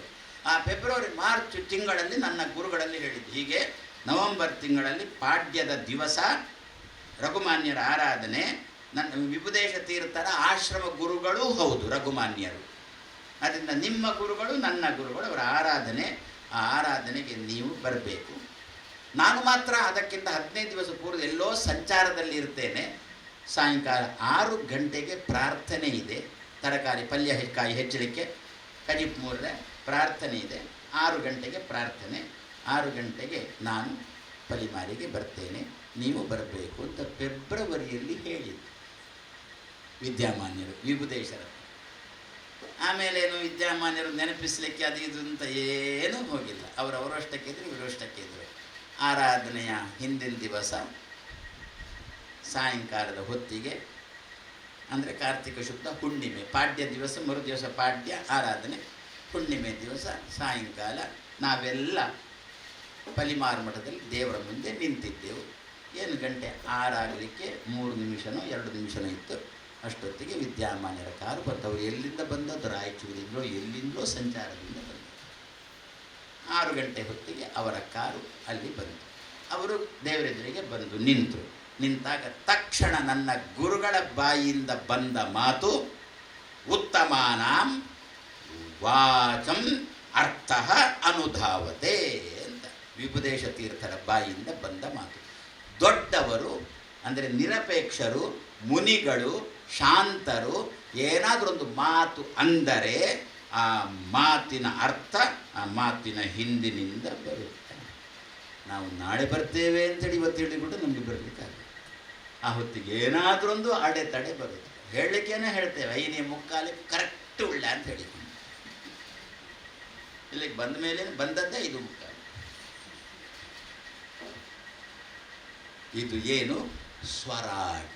ಆ ವಿದ್ಯಾಮಾನ್ಯರ ಸ್ವರವನ್ನು ಅನುಸರಿಸಿಕೊಂಡು ಭಗವಂತ ಅಟತಿ ಅಂತಂದರೆ ಸ್ಪಂದಿಸ್ತಾನೆ. ಭಗವಂತ ಸ್ಪಂದಿಸಿದ. ರಾಯಚೂರು ಎಲ್ಲಿ? ಅದು ಪಲಿಮಾರು ಎಲ್ಲಿ? ಅವರು ಅಲ್ಲಿಂದ ಬೆಳಿಗ್ಗೆ ಹೊರಟು ಸಾಯಂಕಾಲ 7 ಗಂಟೆಗೂ ಅಲ್ಲ, 5 ಗಂಟೆಗೂ ಅಲ್ಲ, 6 ಗಂಟೆ ಹೊತ್ತಿಗೆ ಅವರಲ್ಲಿದ್ದರು. ನನ್ನ ಗುರುಗಳು ವಿಭುದೇಶ್ವರು ಅಂತಂದರೆ ನೀವೆಲ್ಲ ಅವರು ಲೌಕಿಕ ಸ್ವಾಮಿಗಳು ಅಂಥೇಳಿ ನೀವು ಕೆಲವರೆಲ್ಲ ಸ್ವಲ್ಪ ತಲೆ ಬೈರಾಸು ಕೊಡ್ತದ್ದು ಪುಗೆಲ್ ಪಾಡೋದು ಪೋತ್ನ ಬಿಡ ಒಳ್ಳೆ ಅರ್ಗಾದು ಲೌಕಿಕ ಸ್ವಾಮಿಗಳತ ಅಂತ ಹೇಳಿಕೊಂಡು ಅಷ್ಟು ಭಾವಿಸಬೇಡಿ. ಅವರು ಲೌಕಿಕದಲ್ಲಿ ಕೂಡ ದೇವರನ್ನೇ ಕಂಡವರು. ಲೌಕಿಕ ಶಾಲೆಗಳಲ್ಲಿ ಕೂಡ ಅವರು ಕಂಡದ್ದು ಭಾರತೀಯ ಸಂಸ್ಕೃತಿಯನ್ನೇ ಕಂಡದ್ದವರು. ಯಾರೋ ಕೇಳಿದ್ರು ನನ್ನ ಗುರುಗಳಲ್ಲಿ, ಶಾಲೆ ಬಂತ ಈ ರೀತಿ ನಡಬೇಕು ಮೈಕೊಂತ ಬೇತಗಳಿದ್ದೀರಾ ಅಂತ. ಅದಕ್ಕೆ ಅವ್ರು ಕೊಟ್ಟದ್ದು ಒಂದೇ ಉತ್ತರ, ಬೇತಗಳು ಪುರ ಕ್ರಿಶ್ಚಿಯನ್ದ ಶಾಲೆಗಳು ಅಂತ ಅಂದ್ಬಿಟ್ಟು. ನಮ್ಮ ಸಂಸ್ಕೃತಿ ಉಳಿಬೇಕು ಅಂತ ಶಾಲೆ ನಡೆಸ್ತಾ ಇದ್ದೇನೆ ಅಂತ ಪ್ರಾಮಾಣಿಕವಾಗಿ ಅದರಲ್ಲಿ ತನ್ನನ್ನು ತೊಡಗಿಸಿಕೊಂಡವರು. ಆದ್ದರಿಂದ ಅದನ್ನು ಪೂರ್ಣ ಪ್ರಜ್ಞಾ ಎನ್ನತಕ್ಕಂಥ ಒಂದು ಹೆಸರು ಅಷ್ಟು ಚೆನ್ನಾಗಿ ಮೇಲೆ ಬಂತು. ಆದ್ದರಿಂದ ಆ ರೀತಿ ಪ್ರಾಮಾಣಿಕವಾಗಿ ದುಡಿದವರು, ಅದರಲ್ಲೇ ದೇವರನ್ನು ಕಂಡವರು. ಅವರಿಗೆ ಪಾಠ ಮಾಡ್ತಾ ಇದ್ದವರು, ಸುಧಾ ಪಾಠ, ವೇದ ಪಾಠ ಮಾಡ್ತಾ ಇದ್ದವರು ಯಾರು ಅಂತಂದರೆ ಬನ್ನಂಜಿಯವರ ತಂದೆ ಪಡಮನ್ನೂರು ನಾರಾಯಣಾಚಾರ್ಯ ಅಂತ. ಅವರಿಗೂ ಬನ್ನಂಜಿಯವರಿಗೂ ಅವರಿಬ್ಬರು ಸಹಪಾಠಿಗಳು, ಪಾಠ ಮಾಡ್ತಾ ಇದ್ದವರು. ಒಂದು ದಿವಸ ಪಾಠ ಮಾಡ್ತಾ ಇದ್ದಾರೆ, ನಾರಾಯಣಾಚಾರ್ಯರು ಗುರುಗಳು ಅಳ್ತಾ ಇದ್ದಾರೆ. ಗುರುಗಳು ನನ್ನ ಗುರುಗಳಿಗೆ ಪಡಮನ್ನೂರು ನಾರಾಯಣಾಚಾರ್ಯರು ಗೃಹಸ್ಥರು, ನನ್ನ ಗುರುಗಳು ಸನ್ಯಾಸಿಗಳು, ಪೀಠಸ್ಥರು. ನಾನು ಪೀಠಾಧಿಪತಿಯಿಂದ ಗುರುಗಳಿಗೆ ತಲೆಯಲ್ಲಿರಲಿಲ್ಲ. ಮತ್ತು ಈ ಪಡಮನ್ನೂರು ನಾರಾಯಣಾಚಾರ್ಯರು ಪಾಠ ಮಾಡ್ತಾರಲ್ಲ ಹಿಂದಿನ ದಿನ, ಅದನ್ನು ಮರು ದಿವಸ ಅವರಿಗೆ ಒಪ್ಪಿಸಬೇಕು. ಒಪ್ಪಿಸಿದ್ರೇ ಮುಂದಿನ ಪಾಠ, ಇಲ್ಲದ್ರೆ ಪಾಠನೇ ಇಲ್ಲ. ಅದನ್ನು ದಕ್ಷಿಣಾ ಜ್ಞಾನ ಸಂದೇಶ ಅಂತ ಇದೇ 11ನೇ ಸ್ಕಂದದಲ್ಲಿ ಪುನಃ ಆ ಮಾತು ಬರುತ್ತೆ. ಉದ್ಧವನ ಮೂಲಕ ಕೃಷ್ಣ ಕೊಡತಕ್ಕಂಥದ್ದು. ಹಿಂದಿನ ಪಾಠವನ್ನು ಮರು ದಿವಸ ಒಪ್ಪಿಸಬೇಕು. ಮರು ದಿವಸ ಹೇಗೆ ಒಪ್ಪಿಸುವುದು, ಎಲ್ಲಿ ಒಪ್ಪಿಸುವುದು? ಆ ಪಾಠ ಶುರು ಮಾಡುವ ಮೊದಲು ಒಪ್ಪಿಸುವಂದರೆ ಅದಕ್ಕೆ ತುಂಬ ಸಮಯ ಹೋಗ್ತದೆ, ಪಾಠ ಕಮ್ಮಿ ಆಗುತ್ತೆ. ಅದಕ್ಕೆ ಹುಡುಕೊಂಡ ಸಮಯ ಯಾವುದು ಗೊತ್ತಾ? ಚಿಂತನೆ ಒಪ್ಪಿಸಲಿಕ್ಕೆ ಹಿಂದಿನ ಪಾಠವನ್ನು ಮರು ದಿವಸ ಪಡಮನ್ನೂರು ನಾರಾಯಣ ಆಚಾರ್ಯರಿಗೆ ಗೃಹಸ್ಥರಿಗೆ ಪೀಠಾಧಿಪತಿ ನನ್ನ ಗುರುಗಳು ಒಪ್ಪಿಸಲಿಕ್ಕೆ ಆರಿಸಿಕೊಂಡ ಸಮಯ ಯಾವುದು ಗೊತ್ತಾ? ಬೆಳಿಗ್ಗೆ ಎದ್ದು ಪಡಮನ್ನೂರು ನಾರಾಯಣ ಆಚಾರ್ಯರು ತಂಬಿಗೆ ಹಿಡ್ಕೊಂಡು ಕಾಡಿಗೆ ಹೋಗ್ತಾರಲ್ಲ, ಆವಾಗ ಅವರ ಹಿಂದಿನಿಂದ ನನ್ನ ಗುರುಗಳು ಹೋಗ್ತಿದ್ದರು. ಈಗ ಮಾತ್ರ ದುಮ್ಮುವಂತ ಎಂಚ ಪಂಡ ಶೌಚಂಗ್ ಪೋಪಣ ಅಂತಂಡ ಶೌಚಕ್ಕೆ ಹೋಗುಂತಂದರೆ ಮನೆ ಒಳಗಿದ್ದವರು ಹೊರಗೆ ಬರೋದು. ಈಗ ಹಾಗಲ್ಲ, ಶೌಚ ಅಂದರೆ ಹೊರಗಿದ್ದವರು ಒಳಗೆ ಬರೋದು. ಈಗಿನ ಕಾಲದಲ್ಲಿ ಅಷ್ಟು ವ್ಯತ್ಯಾಸ ಆಗಿದೆ. ಆವಾಗ ಏನು ಬಹಳ ಪ್ರಾಚೀನ, ಅವರು ಕಾಡಿಗೆ ಹೋಗುವುದು ಶೌಚಕ್ಕೆ ಅಂತ ಹೇಳಿಕೊಂಡು ನನ್ನ ಗುರುಗಳು ತಂಬಿಗೆ ಹಿಡ್ಕೊಂಡು ಅವರ ಹಿಂದಿನಿಂದ ಹೋಗುವಾಗ ಹಿಂದಿನ ದಿವಸ ಏನು ಪಾಠ ಆಗಿತ್ತು ಅದನ್ನು ಒಪ್ಪಿಸಿದ್ರು. ಅಲ್ಲಿ ಹೋದಾಗ ಸರಿ ಒಂದು ಜಾಗ ಅವರು ನೋಡಿದ್ರು, ಗುರುಗಳು ತಂಬಿಗೆ ಅಲ್ಲಿಟ್ಟರು, ಗುರುಗಳು ಈಚೆ ಬಂದರು. ಶೌಚ ಎಲ್ಲ ಮುಗಿಸಿ ಅವರು ತಿರುಗಿ ಬರುವಾಗ ಇಲ್ಲಿ ಚಿಂತನೆ ಅರ್ಧ ನಿಲ್ಲಿತಲ್ಲ, ಅದನ್ನು ನಾನು ಹೇಳ್ಕೊಂಡು ಇಷ್ಟು ಗುರು ಶುಶ್ರೂಷೆ ಪ್ರಾಮಾಣಿಕವಾಗಿ ಮಾಡಿದವರು ವಿಭುದೇಶ ತೀರ್ಥ. ಕೆಲವರಿಗೆಲ್ಲ ವಿಭುದೇಶ ತೀರ್ಥ ಅದು ಮಹಾ ಕೋಪಿಷ್ಠೆ ಅಂತ ಹೇಳೋದುಂಟು. ಎಷ್ಟು ಕೋಪಿಷ್ಠ ಅಂತ ನೀವು ಹೇಳ್ತೀರೋ, ಉದಾರಂ, ಅಷ್ಟೇ ಔದಾರ್ಯನೂ ಇತ್ತು ನನ್ನ ಗುರುಗಳಲ್ಲಿ. ಈಗ ಪಾಠ ಮಾಡುವಾಗ ಅಳ್ತಾ ಇದ್ದಾರೆ ಪಡಮನ್ನೂರು ನಾರಾಯಣಾಚಾರ್ಯರು. ಗುರುಗಳು ಕೇಳಿಬಿಟ್ಟು, ಯಾಕೆ ಅಳ್ತಾ ಇದ್ದೀರಿ? ಅವರು ಕೊಟ್ಟ ಉತ್ತರ, ಜೋಯಿಸರು ನನ್ನ ಹೆಂಡತಿಯ ಜಾತಕ ನೋಡಿ, ನನ್ನ ಜಾತಕ ನೋಡಿ, ಇನ್ನು ಕೆಲವೇ ಸಮಯದಲ್ಲಿ ನಿಮ್ಮ ಹೆಂಡತಿಗೆ ವಿಯೋಗ ಬರುತ್ತೆ, ನಿಮಗೆ ನೀವು ವಿದುರರಾಗ್ತೀರಿ, ನಿಮ್ಮ ಹೆಂಡತಿ ಸಾಯ್ತಾಳೆ ಅಂಥೇಳಿ ಇವರ ಜಾತಕ ನೋಡಿ ಹೇಳಿದ್ದು. ಅಳ್ತಾ ಇದ್ದಾರೆ. ನಾನು ಗೃಹಸ್ಥ, ಹೆಂಡತಿ ಇಲ್ಲ ಅಂತಂದ್ಬಿಟ್ರೆ ಅರ್ಧ ಕೈ ಇಲ್ಲ ಅಂತಲೇ ಅರ್ಥ ಅಂತ ಅಳ್ತಾ ಇರುವಾಗ ಗುರುಗಳು ಕೇಳಿದ್ದೇನು ಹೀಗೆ. ಅವಾಗ ತಟ್ಟನೆ ಗುರುಗಳು ಕೊಟ್ಟ ಉತ್ತರ, ಹಿಂದೆ ಮುಂದೆ ನೋಡಿಲ್ಲ, ಕೊಟ್ಟ ಉತ್ತರ, ನಾನೇನಾದರೂ ಪ್ರಾಮಾಣಿಕವಾಗಿ ಕೃಷ್ಣ ಮುಖ್ಯ ಪ್ರಾಣರಿಗೆ ಪೂಜೆ ಮಾಡಿದ್ದಿದ್ದರೆ, ಇಷ್ಟು ವರ್ಷದಲ್ಲಿ ಒಂದು ದಿವಸ ಆದರೂ ಪೂಜೆ ಮಾಡಿದ್ದಿದ್ದರೆ ನಿಮ್ಮ ಹೆಂಡತಿಗೆ 5 ವರ್ಷ ಏನು ಆಗೋಲ್ಲ. ಮತ್ತೆ 5 ಅಲ್ಲ 10 ವರ್ಷ ಬದುಕಿದ್ದಾರೆ. ವಾಚಂ ಅರ್ಥ ಅನುಧಾವತಿ. ದೊಡ್ಡವರು, ಇಂತಹ ದೊಡ್ಡವರು, ವಯಸ್ಸಿನಲ್ಲಿ ದೊಡ್ಡವರಲ್ಲ, ಇಂತಹ ದೊಡ್ಡವರು ಒಂದು ಮಾತು ಹೇಳಿದ್ರು ಅಂತಂದರೆ ದೇವರು ತಾನದಕ್ಕೆ ವಿರುದ್ಧವಾಗಿ ಎಣಿಸಿದ್ರೂ ಕೂಡ ಅವರಿಗಾಗಿ ತನ್ನ ಮಾತನ್ನು ಬಿಡ್ತಾನೆ. ಸ್ವರಂ ಪ್ರತಿ ಅಟತಿ. ಅಟತಿ ಅಂದರೆ ಸ್ಪಂದನೆ ಉಳ್ಳವನಾಗುತ್ತಾನೆ. ಜ್ಞಾನಿಗಳ ಸ್ವರ, ಅದು ಮತ್ತೆ ಆಗಲಿ ಮೊದಲೇ ಆಗಲಿ. ಕೃಷ್ಣ ಏನು ಹೇಳಿದ ದುರ್ಯೋಧನ ಅಂತ ಭೀಷ್ಮರು ಕೇಳಿದರು. ಹೇಳೋದೇನು ಬುದ್ಧಿ ಇಲ್ಲ ಕೃಷ್ಣನಿಗೆ. ಅಂದರೆ ನಾನು ಸಹಾಯಕ್ಕೆ ಹೋದದ್ದು, ದುರ್ಯೋಧನ ಸಹಾಯ ಕೇಳಲಿಕ್ಕೆ ಅಂತ ಹೋದದ್ದು, ಯುದ್ಧಕ್ಕೆ ಸಹಾಯ ಕೇಳಲಿಕ್ಕೆ ಅಂತೇಳಿ ಹೋದದ್ದು ದುರ್ಯೋಧನ ಬಳಿಗೆ. ಅಷ್ಟ ತನಕ ತಾನು ರಾಜಾದಿರಾಜ ಅಂತ ತಲೆಯಲ್ಲಿತ್ತು. ಈಗ ಯುದ್ಧ ಆಗ್ತದೆ ಅಂತಂದಾಗ ಬೇಡಲಿಕ್ಕೆ ಹೋದ. ಕೃಷ್ಣನಲ್ಲೇ ಬೇಡಲಿಕ್ಕೆ, ಯಾವ ಕೃಷ್ಣನನ್ನು ಮೂದಲಿಸ್ತಾ ಇದ್ದನೋ ಅಂತ ಕೃಷ್ಣನಲ್ಲೇ ಬೇಡಲಿಕ್ಕೆ ಅಂತ ಹೋದ. ಒಂದು ಬದಿಯಲ್ಲಿ ದುರ್ಯೋಧನ ಹೋಗಿದ್ದಾನೆ, ಮತ್ತೊಂದು ಬದಿಯಲ್ಲಿ ಅರ್ಜುನ ಹೋಗಿದ್ದಾನೆ. ಇಬ್ಬರು ತಲೆ ಬುಡದಲ್ಲಿ ನಿಂತಿದ್ದಾರೆ. ಒಬ್ಬ ಅರ್ಜುನ ನಿಂತಿದ್ದಾನೆ, ದುರ್ಯೋಧನ ಕೂತಿದ್ದಾನೆ. ಎಲ್ಲ ಸರಿಯಾಯಿತು, ಸಹಾಯ ಕೇಳಿಕೊಂಡು ಬಂದಾಯಿತು. ಆವಾಗ ಕೃಷ್ಣ ಕೊಟ್ಟ ಉತ್ತರ ದುರ್ಯೋಧನನಿಗೆ, ದುರ್ಯೋಧನ ಅರ್ಜುನ ಕೇಳಿ, ಒಂದು ನಾನಿದ್ದೇನೆ, ನಿರಾಯುಧನಾದ ನಾನಿದ್ದೇನೆ, ಯುದ್ಧದಲ್ಲಿ ಆಯುಧ ಹಿಡಿಯೋಲ್ಲ, ನಿರಾಯುಧನಾದ ನಾನು ಒಂದು ಪಕ್ಷಕ್ಕೆ ಬರ್ತೇನೆ, ಮತ್ತೊಂದು ಪಕ್ಷಕ್ಕೆ ನನ್ನ 10 ಲಕ್ಷ ಮಕ್ಕಳು ಆಯುಧ ಸಹಿತರಾಗಿ ಬರ್ತಾರೆ, ಯಾವುದು ಬೇಕೋ ಆರಿಸಿಕೊಳ್ಳಿ. ದುರ್ಯೋಧನ ಏನು ಮಾಡಿದ, ನೀನು ಬೇಡ ನನಗೆ ಊಟಕ್ಕ ಬರೋದು ನಿನ್ನ ಮನೆಗೆ, ನಿನ್ನ 10 ಲಕ್ಷ ಮಕ್ಕಳು ಮತ್ತು ಆಯುಧ ಸಹಿತ 10 ಲಕ್ಷ ಮಕ್ಕಳು ನನಗಿರಲಿ ಅಂತ ಹಿಡ್ಕೊಂಡ, ಹೊರಟೇ ಬಿಟ್ಟ. ಅರ್ಜುನ ಕೃಷ್ಣ 10 ಲಕ್ಷ ಮಕ್ಕಳು ಬೇಡ, ಆಯುಧನ ಬೇಡ, ನೀನು ಬಂದು ಕೂತ್ರೆ ಸಾಕು, ಏನು ಮಾಡುವುದು ಬೇಡ, ಬಂದು ಕೂತ್ರೆ, ನಮ್ಮಲ್ಲಿ ಉಂಟಲ್ಲ, ನೀವು ಬಂದರೆ ಸಾಕು, ಮತ್ತೆಲ್ಲ ನಾನು ಮಾಡಿಕೊಳ್ತೇನೆ ಅಂತ ಹೇಳಿ, ನಿಮ್ಮ ಹೆಸರು ಹೇಳಿ ನಾನು ಮಾಡಿಕೊಳ್ತೇನೆ ಅಂತಲ್ಲ, ಅದೇ ರೀತಿ ನೀವು ಬಂದರೆ ಸಾಕು, ನಾನು ಮಾಡಿಕೊಳ್ತೇನೆ ಅಂತ. ದುರ್ಯೋಧನ ಬಂದ. ಆವಾಗ ಭೀಷ್ಮರು ಕೇಳಿದರು, ಹೋದ ಕೆಲಸ ಏನಾಯಿತು, ಹೆಣ್ಣೋ ಗಂಡು ಅಂತ ಕೇಳಿದ. ಗಂಡು ಅಂದ್ಬಿಟ್ಟ. ಅದು ಗಂಡಾಂತರಕ್ಕೆ ಕಾರಣ ಆಯಿತು. ಗಂಡು ಅಂತ ಅಂದ್ಬಿಟ್ಟು ಏನಾಯಿತು, ಕೃಷ್ಣ ಆಯುಧ ಹಿಡಿಯುವುದಿಲ್ಲ ಅಂತೆ ಯುದ್ಧದಲ್ಲಿ, ಅಂಥ ಕೃಷ್ಣ ನಮಗೆ ಯಾಕೆ ಬೇಕು ಅಂತ ಬಿಟ್ಟು ಬಂದೆ. 10 ಲಕ್ಷ ಮಕ್ಕಳು ಆಯುಧ ಸಹಿತರಾಗಿ ಸಿಕ್ಕಿದ್ರು, ಅವುಗಳನ್ನು ಕಟ್ಟಿಕೊಂಡು ಬಂದೆ. ಓಹೋ, ಕೃಷ್ಣ ಆಯುಧ ಹಿಡಿಯುವುದಿಲ್ಲ ಅಂತ ಹೇಳಿದ್ನ, ನಾನೇನಾದರೂ ಭೀಷ್ಮ ಎನ್ನತಕ್ಕಂಥ ಹೆಸರಿನ ಸಾರ್ಥಕ್ಯವನ್ನು ಇಷ್ಟತನಗೆ ಏನಾದರೂ ಮಾಡಿಕೊಂಡಿದ್ದರೆ ಯುದ್ಧದಲ್ಲಿ ಕೃಷ್ಣನ ಕೈಲಿ ಆಯುಧ ಹಿಡಿಸುವುದು ಎನ್ ಕೆಲಸ ಅಂತ ಅಂದೇ ಬಿಟ್ಟು, ಯಾರತ್ರನೂ ಕೇಳಲಿಕ್ಕೆ ಹೋಗಿಲ್ಲ. ಕೃಷ್ಣನ ಕೈಯಲ್ಲಿ ಆಯುಧ ಹಿಡಿಸುವುದು ಭೀಷ್ಮನ ಕೆಲಸ ಅಂತ. ಆಯುಧ ಹಿಡಿದೇ ಬಿಟ್ಟ ಯುದ್ಧದಲ್ಲಿ. ಸಹಸ್ರನಾಮ ನಿತ್ಯ ಹೇಳ್ತೇವಲ್ಲ, ಶಂಖ ಭೃತು ಕೊನೆಯದ್ದು, ನಾನೇನು ಪೂರ್ತಿ ಹೇಳೋಲ್ಲ, ಹೆದರಬೇಡಿ, ಕೊನೆಯದ್ದೇ ಹೇಳ್ತೇನೆ. ಶಂಖ ಭೃತು, ನಂದಕಿ, ಚಕ್ರಿ, ಅರ್ಥ ಆಗುತ್ತೆ. ಶಂಖಭೃತ್ ಶಂಖವನ್ನು ಹಿಡಿದವ, ನಂದಕಿ ನಂದಕ ಎನ್ನತಕ್ಕಂಥ ಖಡ್ಗವನ್ನು ಹಿಡಿದವ, ಶಂಖಭೃತ್ ನಂದಕಿ ಚಕ್ರಿ ಚಕ್ರವನ್ನು ಹಿಡಿದವ, ಶಂಖಭೃತ್ ನಂದಕಿ ಚಕ್ರಿ, ಶಾರ್ಂಗಪಾಣಿ ಶಾರ್ಂಗ ಎಂಬ ಧನುಸ್ಸನ್ನು ಹಿಡಿದವ, ಗದಾಧರ ಗದೆಯನ್ನು ಹಿಡಿದವ, ಚಕ್ರ ಹಿಡಿದವ ಅಂತ ಬಂತ. ಶಂಖಭೃತ್ ನಂದಕಿ ಚಕ್ರಿ ಶಾರ್ಗದನ್ವ ಗದಾಧರ ಅಂತೇಳಿ ಚಕ್ರಿ ಅಂತೇಳಿ ಚಕ್ರ ಹಿಡಿದವ ಬಂತಲ್ವೋ. ಮತ್ತೇನುಂಟು? ರಥಾಂಗಪಾಣಿ. ಮತ್ತೆ ಪುನಃ ಉಂಟು ಏನು ರಥಾಂಗಪಾಣಿ ಅಂತಂದರೆ ರಥದ ಒಂದು ಭಾಗವನ್ನು ಕೈಯಲ್ಲಿ ಹಿಡಿದವನೇ ರಥದ ಅಂಗ ಪಾಣಿಯಲ್ಲಿ ಉಳ್ಳವನೇ ರಥಾಂಗಪಾಣಿ. ಯಾಕೆ? ಭೀಷ್ಮರು ಅವ್ರಿಗೆ ಮರೀಲೇ ಇಲ್ಲ. ಭೀಷ್ಮರಿಗೆ ಏನು ಯುದ್ಧ ಆಗ್ತಾ ಉಂಟು, ಭೀಮನು ಸುಮ್ಮನೆ ನಿಂತ, ಅರ್ಜುನ ಅಜ್ಜ ಅಜ್ಜ ಅಂದ, ಧರ್ಮರಾಜ ನಕಲ ಸಹದೇವ್ರ ಹತ್ರ ಹೇಳ್ತಾ ಇದ್ದಾನೆ ಯುದ್ಧಕ್ಕೆ ಹೋಗೋದು ಬೇಡ, ಅಜ್ಜ ಇದ್ದಾರೆ ಬೇಡ ಅಂದ. ಕೃಷ್ಣ ಅಂದ ನಿಮಗೆ ಬೇಡದಿದ್ರೆ ನನಗೆ ಬೇಕು ಅಂತಂದ, ರಥದಲ್ಲಿ ಇಳಿದಾಗ ಆಯುಧ ತರಲಿಲ್ಲ. ಮತ್ತೆ ಯಾವುದೋ ಒಂದು ರಥದ ಚಕ್ರ ಮುರಿದದ್ದಿತ್ತು, ಅದನ್ನು ಹಿಡಿದ ಚಾಚುತೇನೆ ನಿನ್ನನ್ನು ಅಂತೇಳಿ ಭೀಷ್ಮರ ಬಳಿಗೆ ಹೋದ. ಭೀಷ್ಮರು ಬಿಲ್ಲು ಬಾಣ ಕೆಳ ಹಾಕಿದ್ರು, ಕೃಷ್ಣ ಅಂತಂದು.